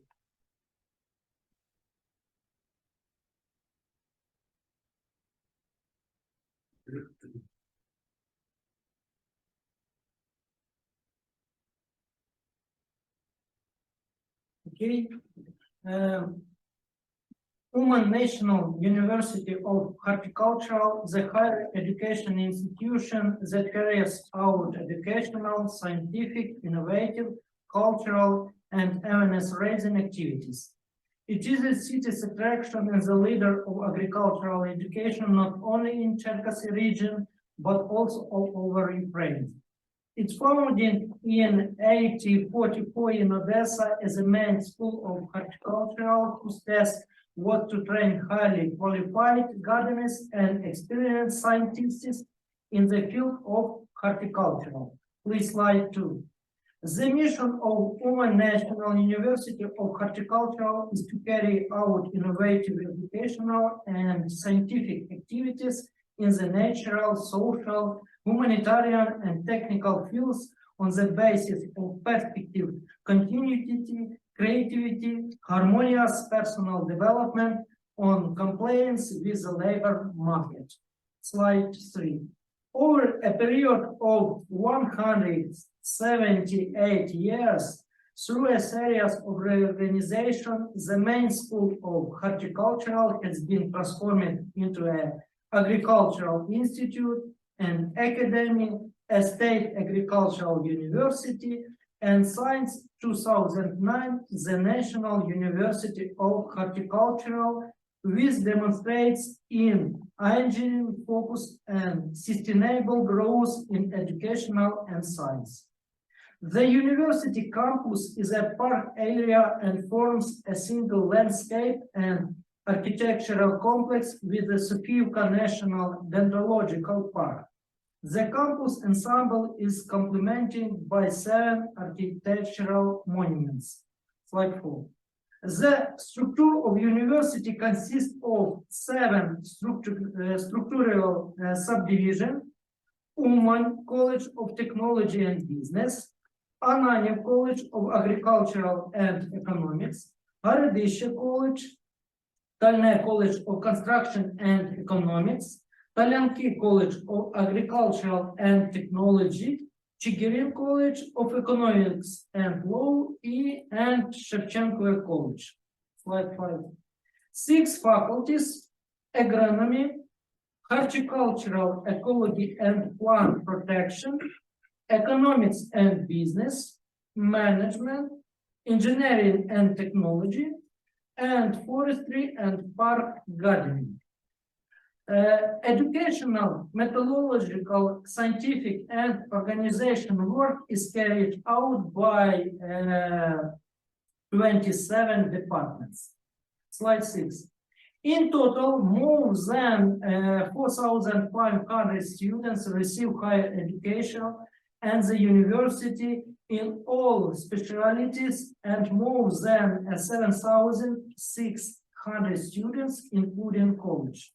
The university provides comprehensive training of academic staff through postgraduate and doctoral programs in 5 fields of study and 11 specialties, and the permanent specialized academic councils for awarding doctoral degrees.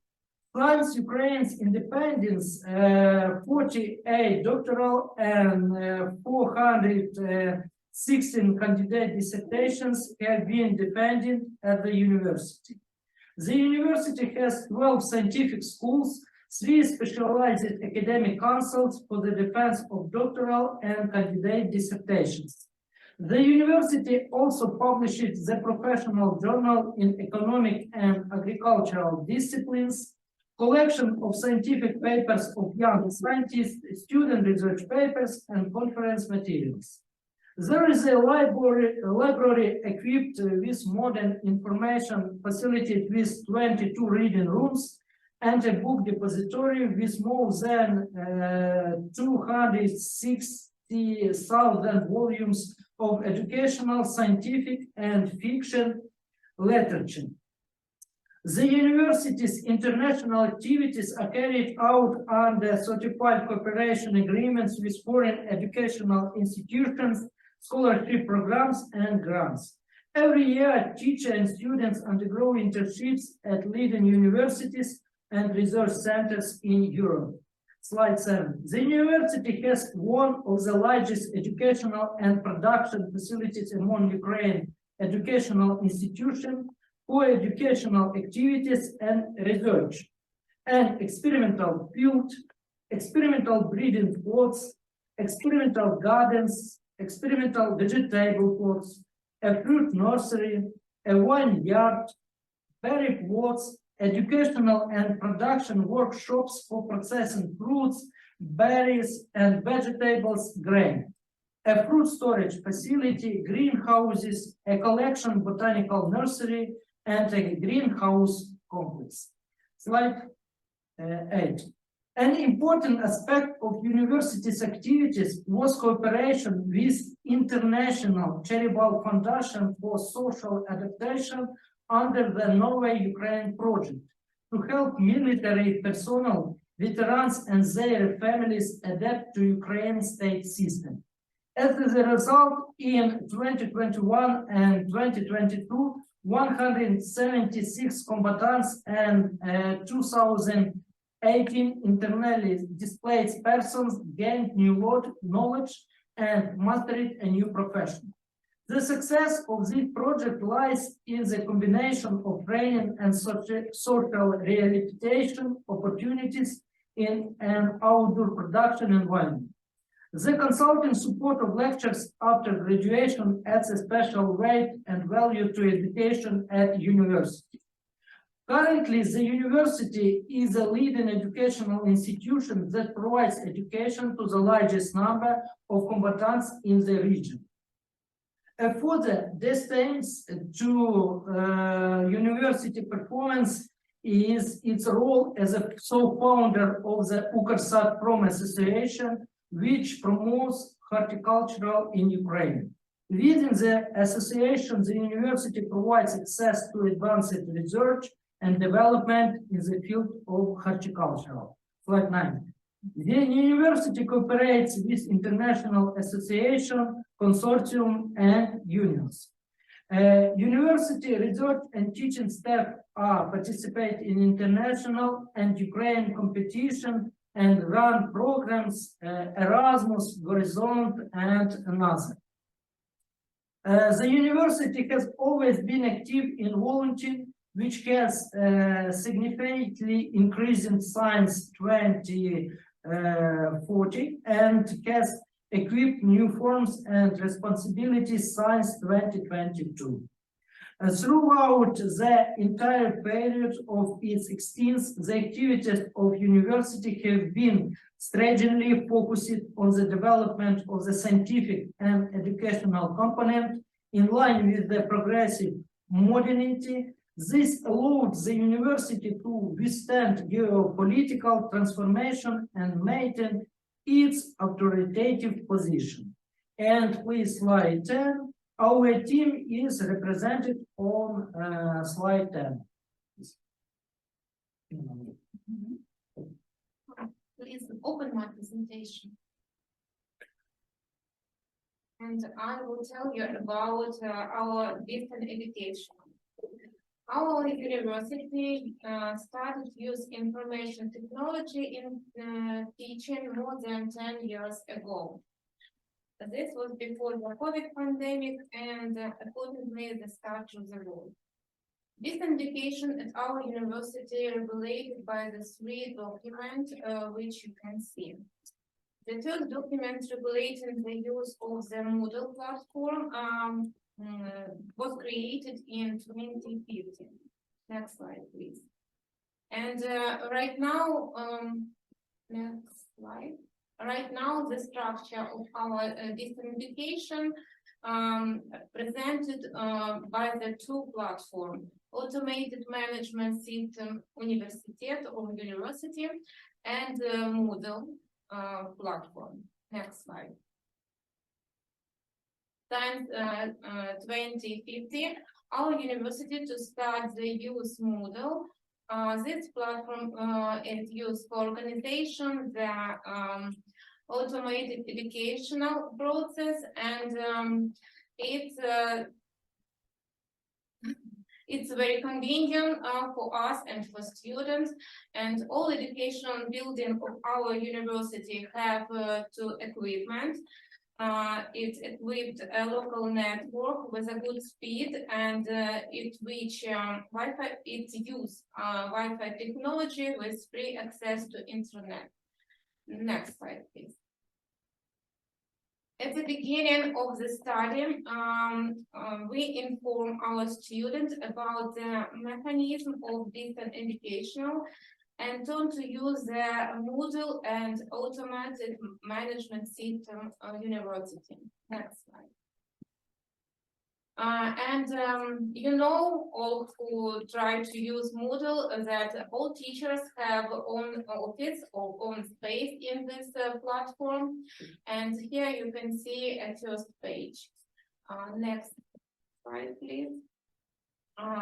In own teacher's office, we have collected and stored all educational information. Here you can see in the top of slide folders with our disciplines. The loudest slide show what in the folders. You can see in folders syllabus and work program, methodological recommendation for practical work, lectures, videos, and presentation, and other. Next slide, please. And our students have own space, own office too. Here they can see and they can take access to lectures, video materials, presentation, receiving a task for practical works, so writing essay. They have the opportunity to take a test and to see their results. Next slide. Our university has informational management. It is carried out through the automated management system university and a web application for data synchronization, general access to the electronic schedules, documents, files through cloud information technology. Here you can see the registration page. Next slide. Like in the Moodle, here the teachers and the students have own office. Here you can see a teacher's own space.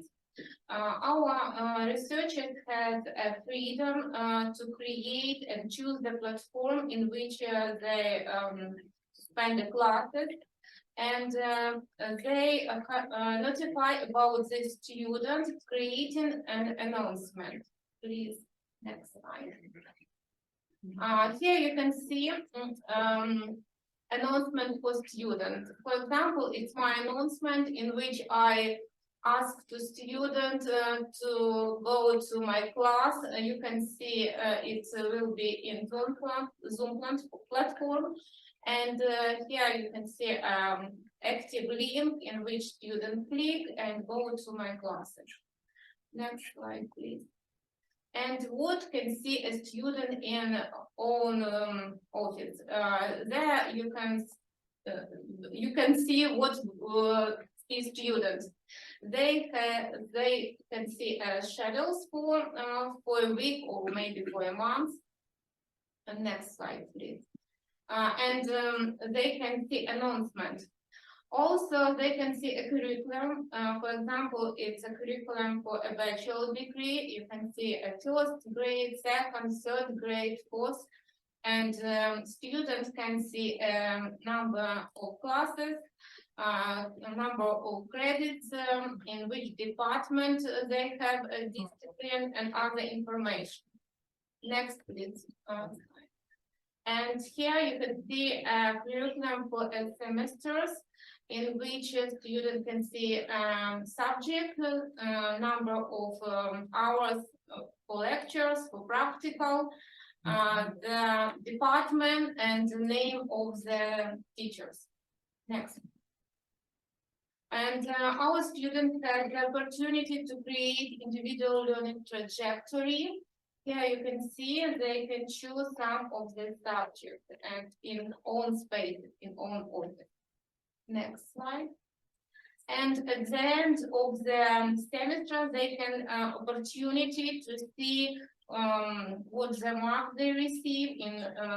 It's very convenient because they can see also in the data of the exam and name of the exam and the mark of the exam. Next slide. Today, the educational process in our university takes place using the Moodle platform. And then at the end of each semester, our monitoring department conducts a survey of students and teachers. Based on the result of the questionnaire, I made the proposal to improve the content of operation of the Moodle. Our distance education is not perfect, but it allows us to continue providing knowledge to students, regardless of what is happening in our country. And then I just want to say that our university is open to new knowledges and experience that it contributes us to improvement our dialogue between the student and teacher. Thank you. Thank you very much for sharing your experience and for information about your university. Now let me please give the floor to Moldova State University, and we will be glad to hear Tatiana Bulimaga, Head of International Relations Department, with information about the university and this in the Moldova State University. Please, Tatiana. Hello, everybody. Greetings from Moldova State University. Give me, please, possibility to share my screen, dear colleagues. You can share your screen. Yes, I can't share. You can try now, right now. Try please once more. Now it's okay. Okay.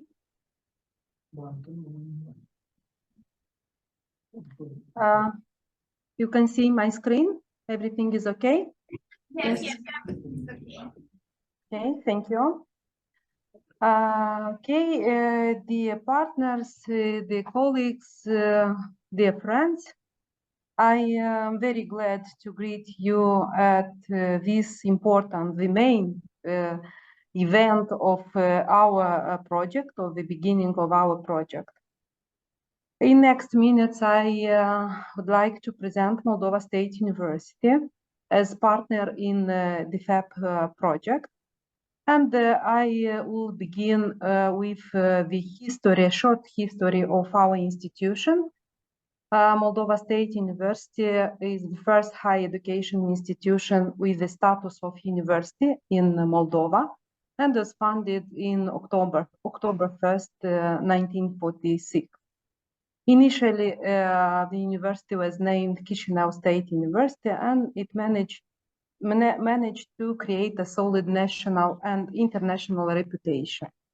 Initially, university had just five faculties: physics and mathematics, geology and soil science, biology, chemistry, history, and philology.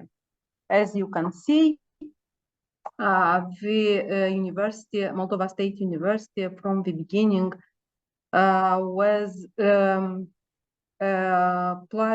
multidisciplinary classic university. And in the first year was enrolled just 320 students, and the educational process were guided by 35 professors. On January 1990, the institution gets its present name, the Moldova State University. And nowadays, the Moldova State University became an elite university center, both at national and international level. There are about 11,000 students at all three cycles, bachelor, master, and doctorate. who study at over 100 programs of bachelor and master cycles in the framework of 11 faculties now and 6 doctoral schools. About 150,000 graduates of our university work in various areas: economy, education, politics, culture, and others. And a greater part of intellectual elite of Moldova was shaped here at the Moldova State University. Also, the university is the first higher education institution in our country that was accredited at the national level in 2001. And also university aligned to modern education paradigms due to joining in May 2005 the Bologna process.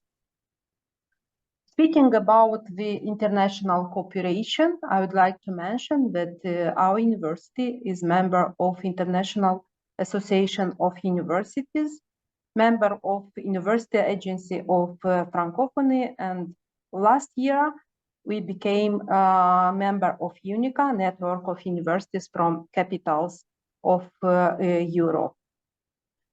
In the same time, Moldova State University is recognized in the area of international university education, and is integrated into a strong network of international cooperation due a lot of bilateral cooperation agreements with higher education institutions from 40 countries. And starting 2011, university became member of consortium of universities of the Republic of Moldova, Romania, and Ukraine. And since 2018, university is an associate member of Universitaria Consortium, the universities from the main universities from Romania. Also, academic staff with the status of visiting staff and students from other countries, Germany, Spain, Belgium, Denmark, and other, also contribute to build a new mindset and add multicultural note to the atmosphere in the academic community. In the international cooperation terms, the internalization of the university is well demonstrated by successful partnership in various projects in different cooperation programs, like Horizon, both of them 2020 and Horizon Europe, Erasmus, Black Sea Basin, Fulbright, and other. Speaking about the experience of Moldova State University in Erasmus plus capacity building in higher education projects, I'd like to mention that our university has experience both as a partner in such a project as coordinator. Now we coordinate 3 Erasmus plus capacity building projects. In this call, we won the project media about the distance education too. And another part of university life is linked to research activity of university. As I mentioned, Moldova State University is a polyvalent education and scientific center. After the last reform, the university research structure includes 13 research institutes, 19 research centers and laboratories, and more than 75 national and international research projects developed by more than 1,000 researchers of the university. And the educational process of the Moldova State University is structured in 3 cycles, as I mentioned: bachelor, master, and doctoral studies. The educational process is developed within 11 faculties and 6 doctoral schools, and educational offer consists of around 70 program for bachelor level, 60 active program for master level, and 27 programs for doctorate study level, which cover social sciences, humanities, science, engineering, education, and services. I would like to mention the Moldova State University offers additional qualification programs through continuing education center as vocational training with a duration of 1 year, with 60 credits, transferable credits, and retraining programs in related professional fields for about 70 specialties. Next, I speak about the experience of Moldova State University in distance education. And in my mind, I structure this information in 2 parts: distance synchronic education and distance asynchronic education. The first one, distance typical distance education experience, I think will began in Moldova State University in 2009 with a decision to use Moodle in the education process. And step by step, the Moodle was developed. And in 2012, we used version 2.2 for education process. And now, step by step, we moved to version 4.1 for Moodle. And some statistic data. Till 2019, about 300 courses were active on Moodle, and with pandemic period, by the end of 2020, more than 2,500 courses were active on the Moodle platform.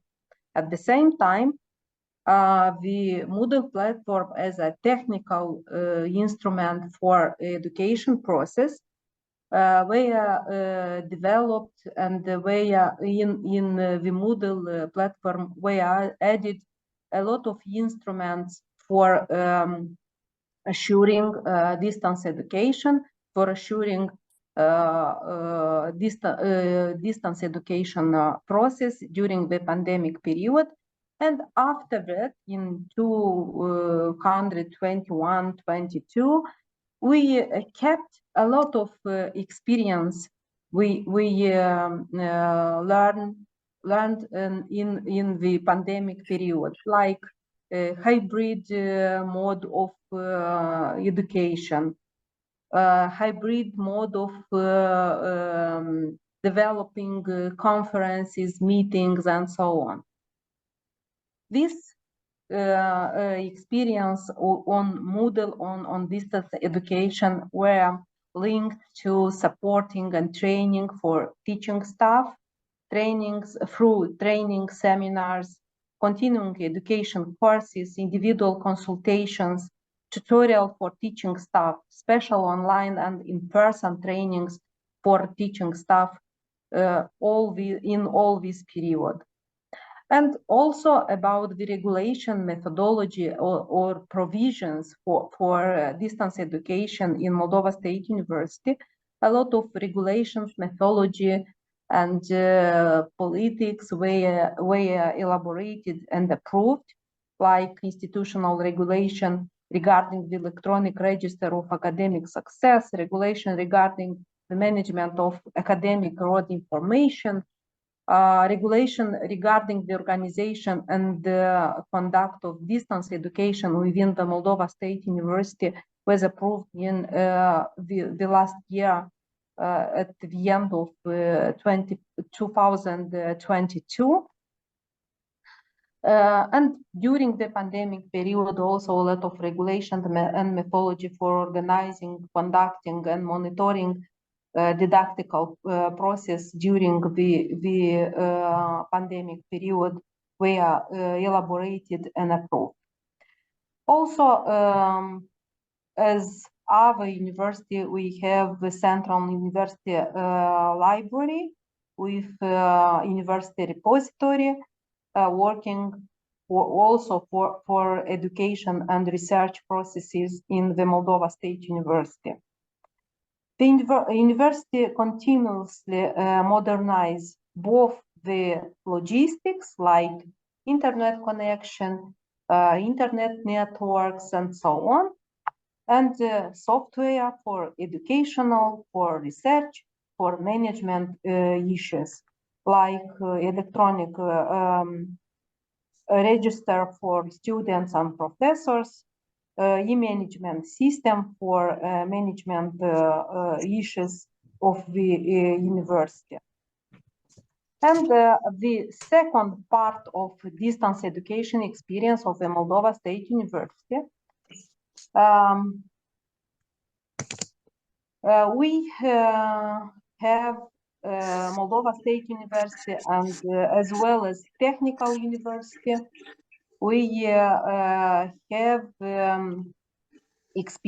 first experience in asynchronous learning experience in non-formal education, for non-formal education, thanks to another interesting, powerful project, Erasmus Plus Capacity Building Project, Connect project, connecting universities, industry through smart entrepreneurial cooperation and competitive intelligence of students in Moldova, Georgia, and Armenia. Through this project, along with different activities, we developed a competitive intelligence program, MOOC, 9 weeks asynchronous program with 4 new courses, support on acceleration, art, and digital skills, acceleration 1, acceleration 2, digital skills development and leadership and art skills. This MOOC competitive intelligence program was dedicated to students, professionals, people interested in created business, having an idea or having a small business and interested in growth with in growing the business, and a lot of work we have done till now for developing this MOOC. We developed methodology, syllabus, scenario, videos, learning platform, Moodle platform, but adapted for such activities, teaching materials, tests, mentoring system, and also online certificates. We accomplished the first edition of this asynchronous program. Now we are developing the second edition. We have success, all universities involved in this project, but also we have a lot of challenges. I tried to clusterize these challenges in some mode. So distance education, distance asynchronous learning regulation is a challenge for this type of learning experience. Distance asynchronous learning metrics or learning analytics.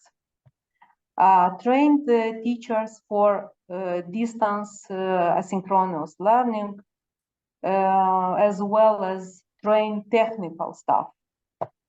Cooperation with business is another challenge in developing correctly this type of experience, and also psychological support means both for teachers and for students in this program.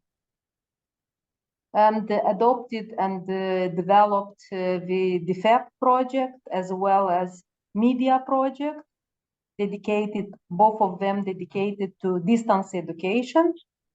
I hope by the end of new DEFEP and media project, we will have solutions for all these challenges in red in my presentation.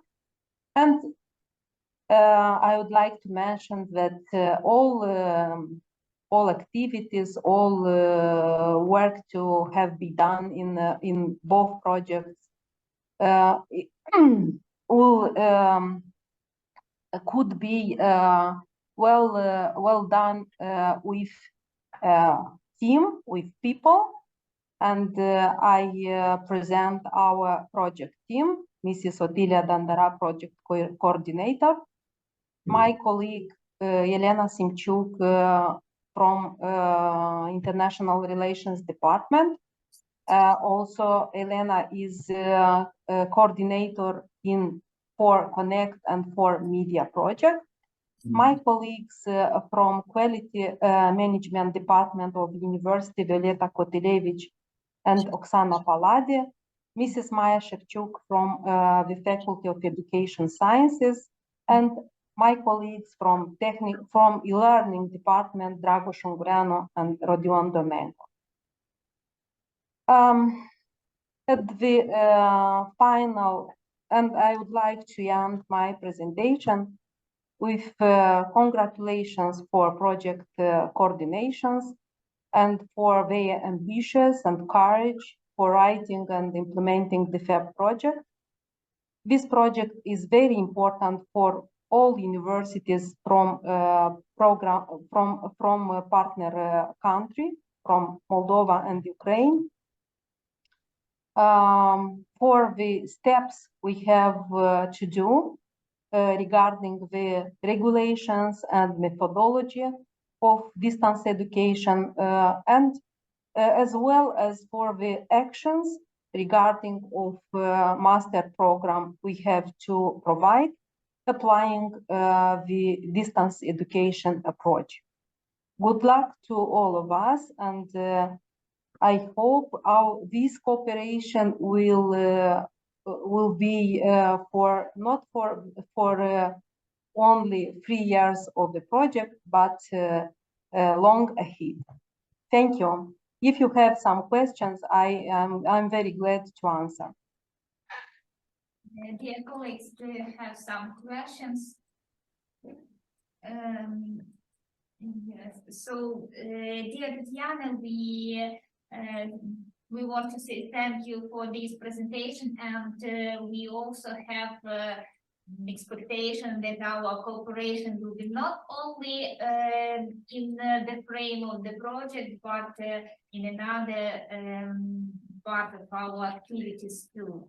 Now I want to give the floor to Technical University of Moldova and Livia and NISTOR-LOPATENCO, Associated Professor and the Dean of the Faculty, our project manager in Technical University of Moldova.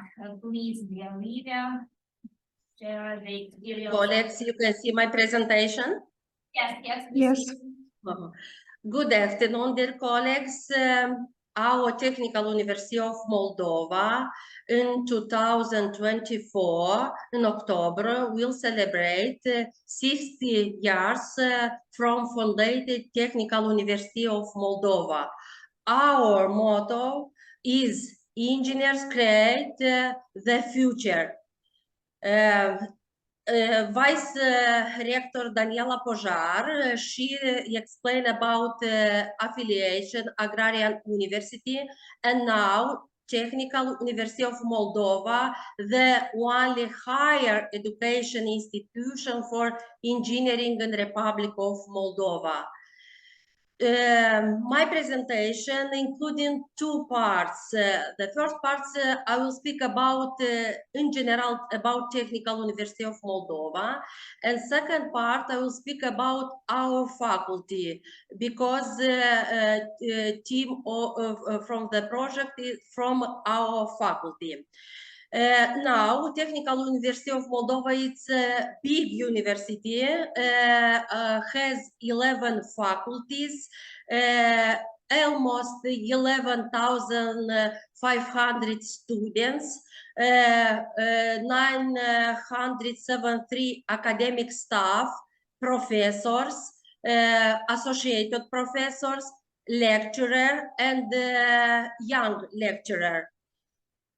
Now it's very important because research for us, because 50% from Technical University of Moldova research, but 50% help us, Romanian government, European Union, Francophone University, agency, and other. Also, it's very important. Research is organizer which 6 research center which result recognized nationally and internationally, begin in top 100 highly cited research. Now it's very complicated to be #1, but it's possible. In 2006, Technical University of Moldova, it was implemented the Bologna process, was divided in 3 cycles. The first cycle, second cycle, master and PhD.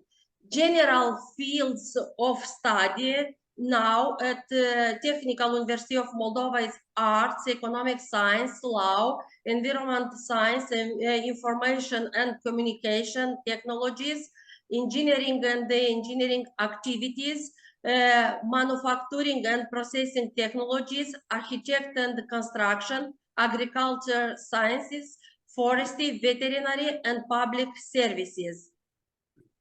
Main areas of research is food quality and food processing technology, innovative mechanical transmissions, innovative technology and oenology, intelligent power management system, renewable energy and conservation system, nanotechnologies and multifunctional nanomaterials, advanced communication technologies, electronics, optoelectronics, photophonics, sustainable agriculture, food safety and security, environment and climate change, economic, competitive, and innovative technology.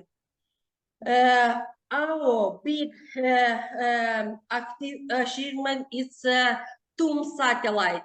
In August last year, the launch of the TUM satellite. Research of the functionality of nanosensors and space radiation conditions, research the total dose of radiation absorbed by the TUM nanosatellite, research and testing of attitude determination sensor in order to optimize the attitude control algorithms for the future satellite, development of efficient communication algorithm for ground station satellite, and testing the optimal energy distribution system accumulated in space conditions and capturing a medium resolution image and method of transmission to ground station. Our rector, Viorel Bostan, professor, was responsible for the entire activity with the TUM satellite. Also about international project in general, Technical University of Moldova participate in different projects, Erasmus, Transborder project, USAID, IOF, Intergeo, Danube, GIS, etc. I explained Technical University of Moldova. It's a big university. After affiliation, Agrarian University, now we have 11 faculties. Faculty of Agriculture, Forest and Environment Science, and Faculty of Veterinary Medicine, also affiliated from Agrarian University. Our name faculty, it's a Faculty of Construction, Geodesy, and Cadastre.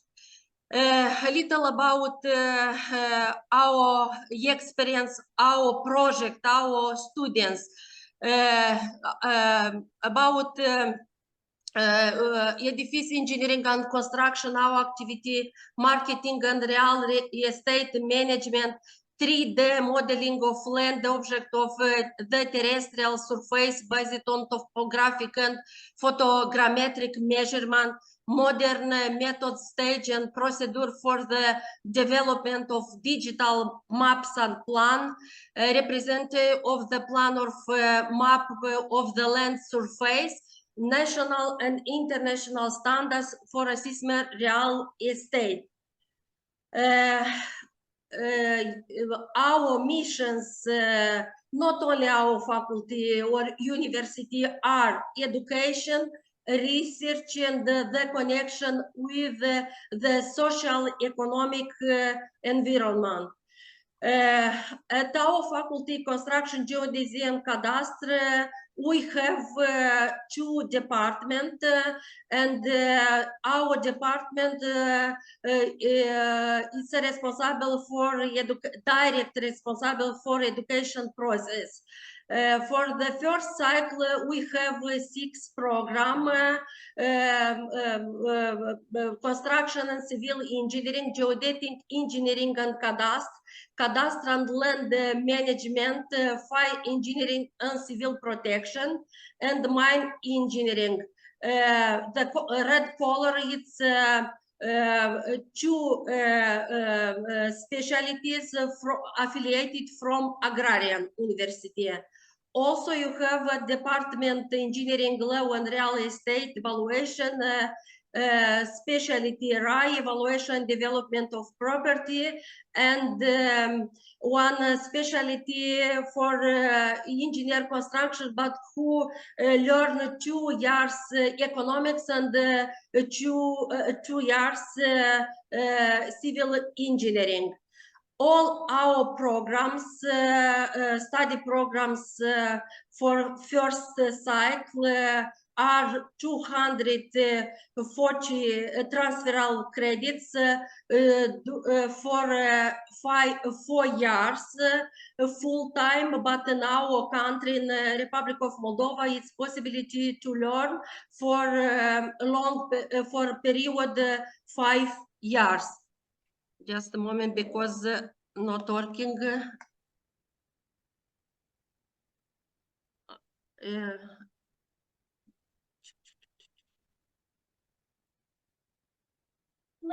Maybe some information about the faculties, and we will pay more attention on distance education. Just a moment, because I will continue. You can see my presentation now? Yes.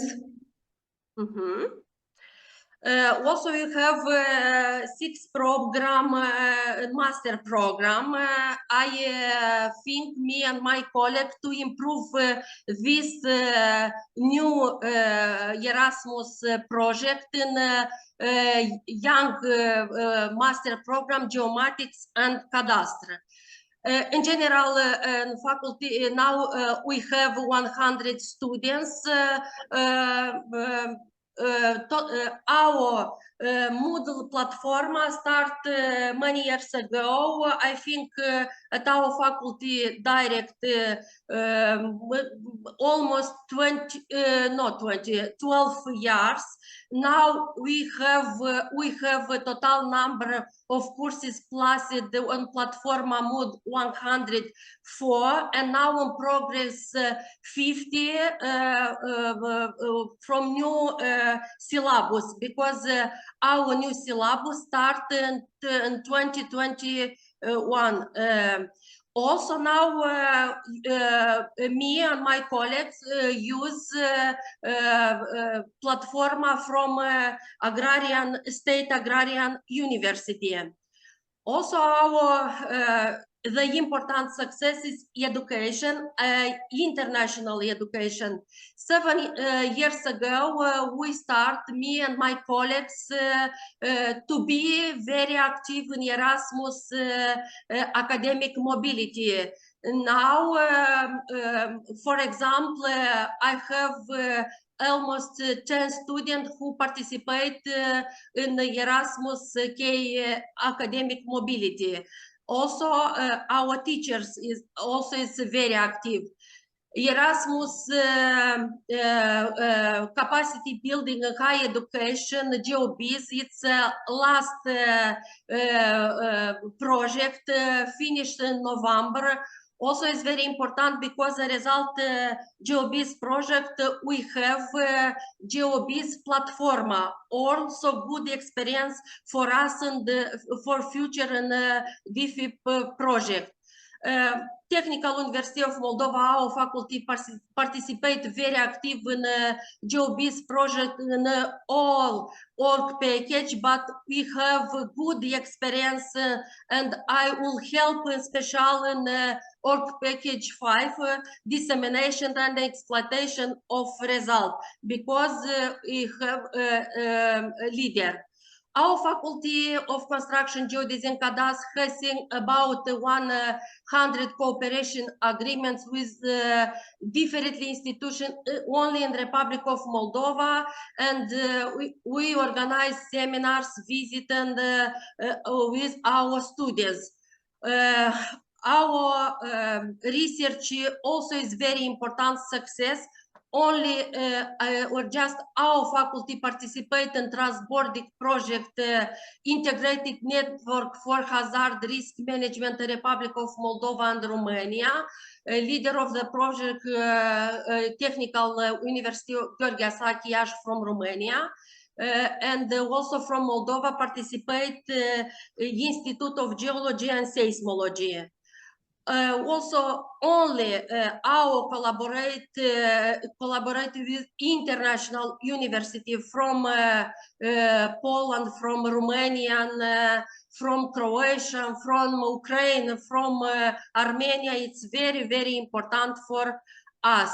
Our international experience started in 2001 with KTH University, and I think our faculty now it's very active at the Technical University of Moldova, because me and my colleagues participate in very differently international activities. Our trend and the initiative now, it's a good courses train of graduates, organizing of training courses for specialists in production, development of national and international relation collaboration, and active participate in various projects. Our project team, it's me and Efim Zubko, Anna Vlasenko, Rodica Sirbu, associated professor, all are PhD, and Alexandru Pantaz, my vice dean, and Valery Osenik, is a lecturer in also in our project. Additionally, in our team from Technical University of Moldova will be 2 administration representatives and the chief accountant. Now, Technical University of Moldova has about 100 legislative acts, but very important for our project, it's a special for legislative acts. Start during COVID in 2020, and now sometimes me and my colleagues use the experience. In conclusion, the biggest problem, not only Moldova, I think worldwide, it's a considerable decrease in the number of students at universities. The mass also for Moldova, it's a big problem because of the mass departure of the population of the Republic of Moldova abroad. And me and my colleague together from the faculty and from the university and the students are making maximum effort to bring Europe to our home.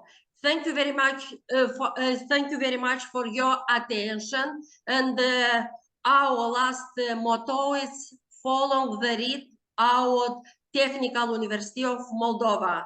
Thank you. Slava Ukraini. Thank you for so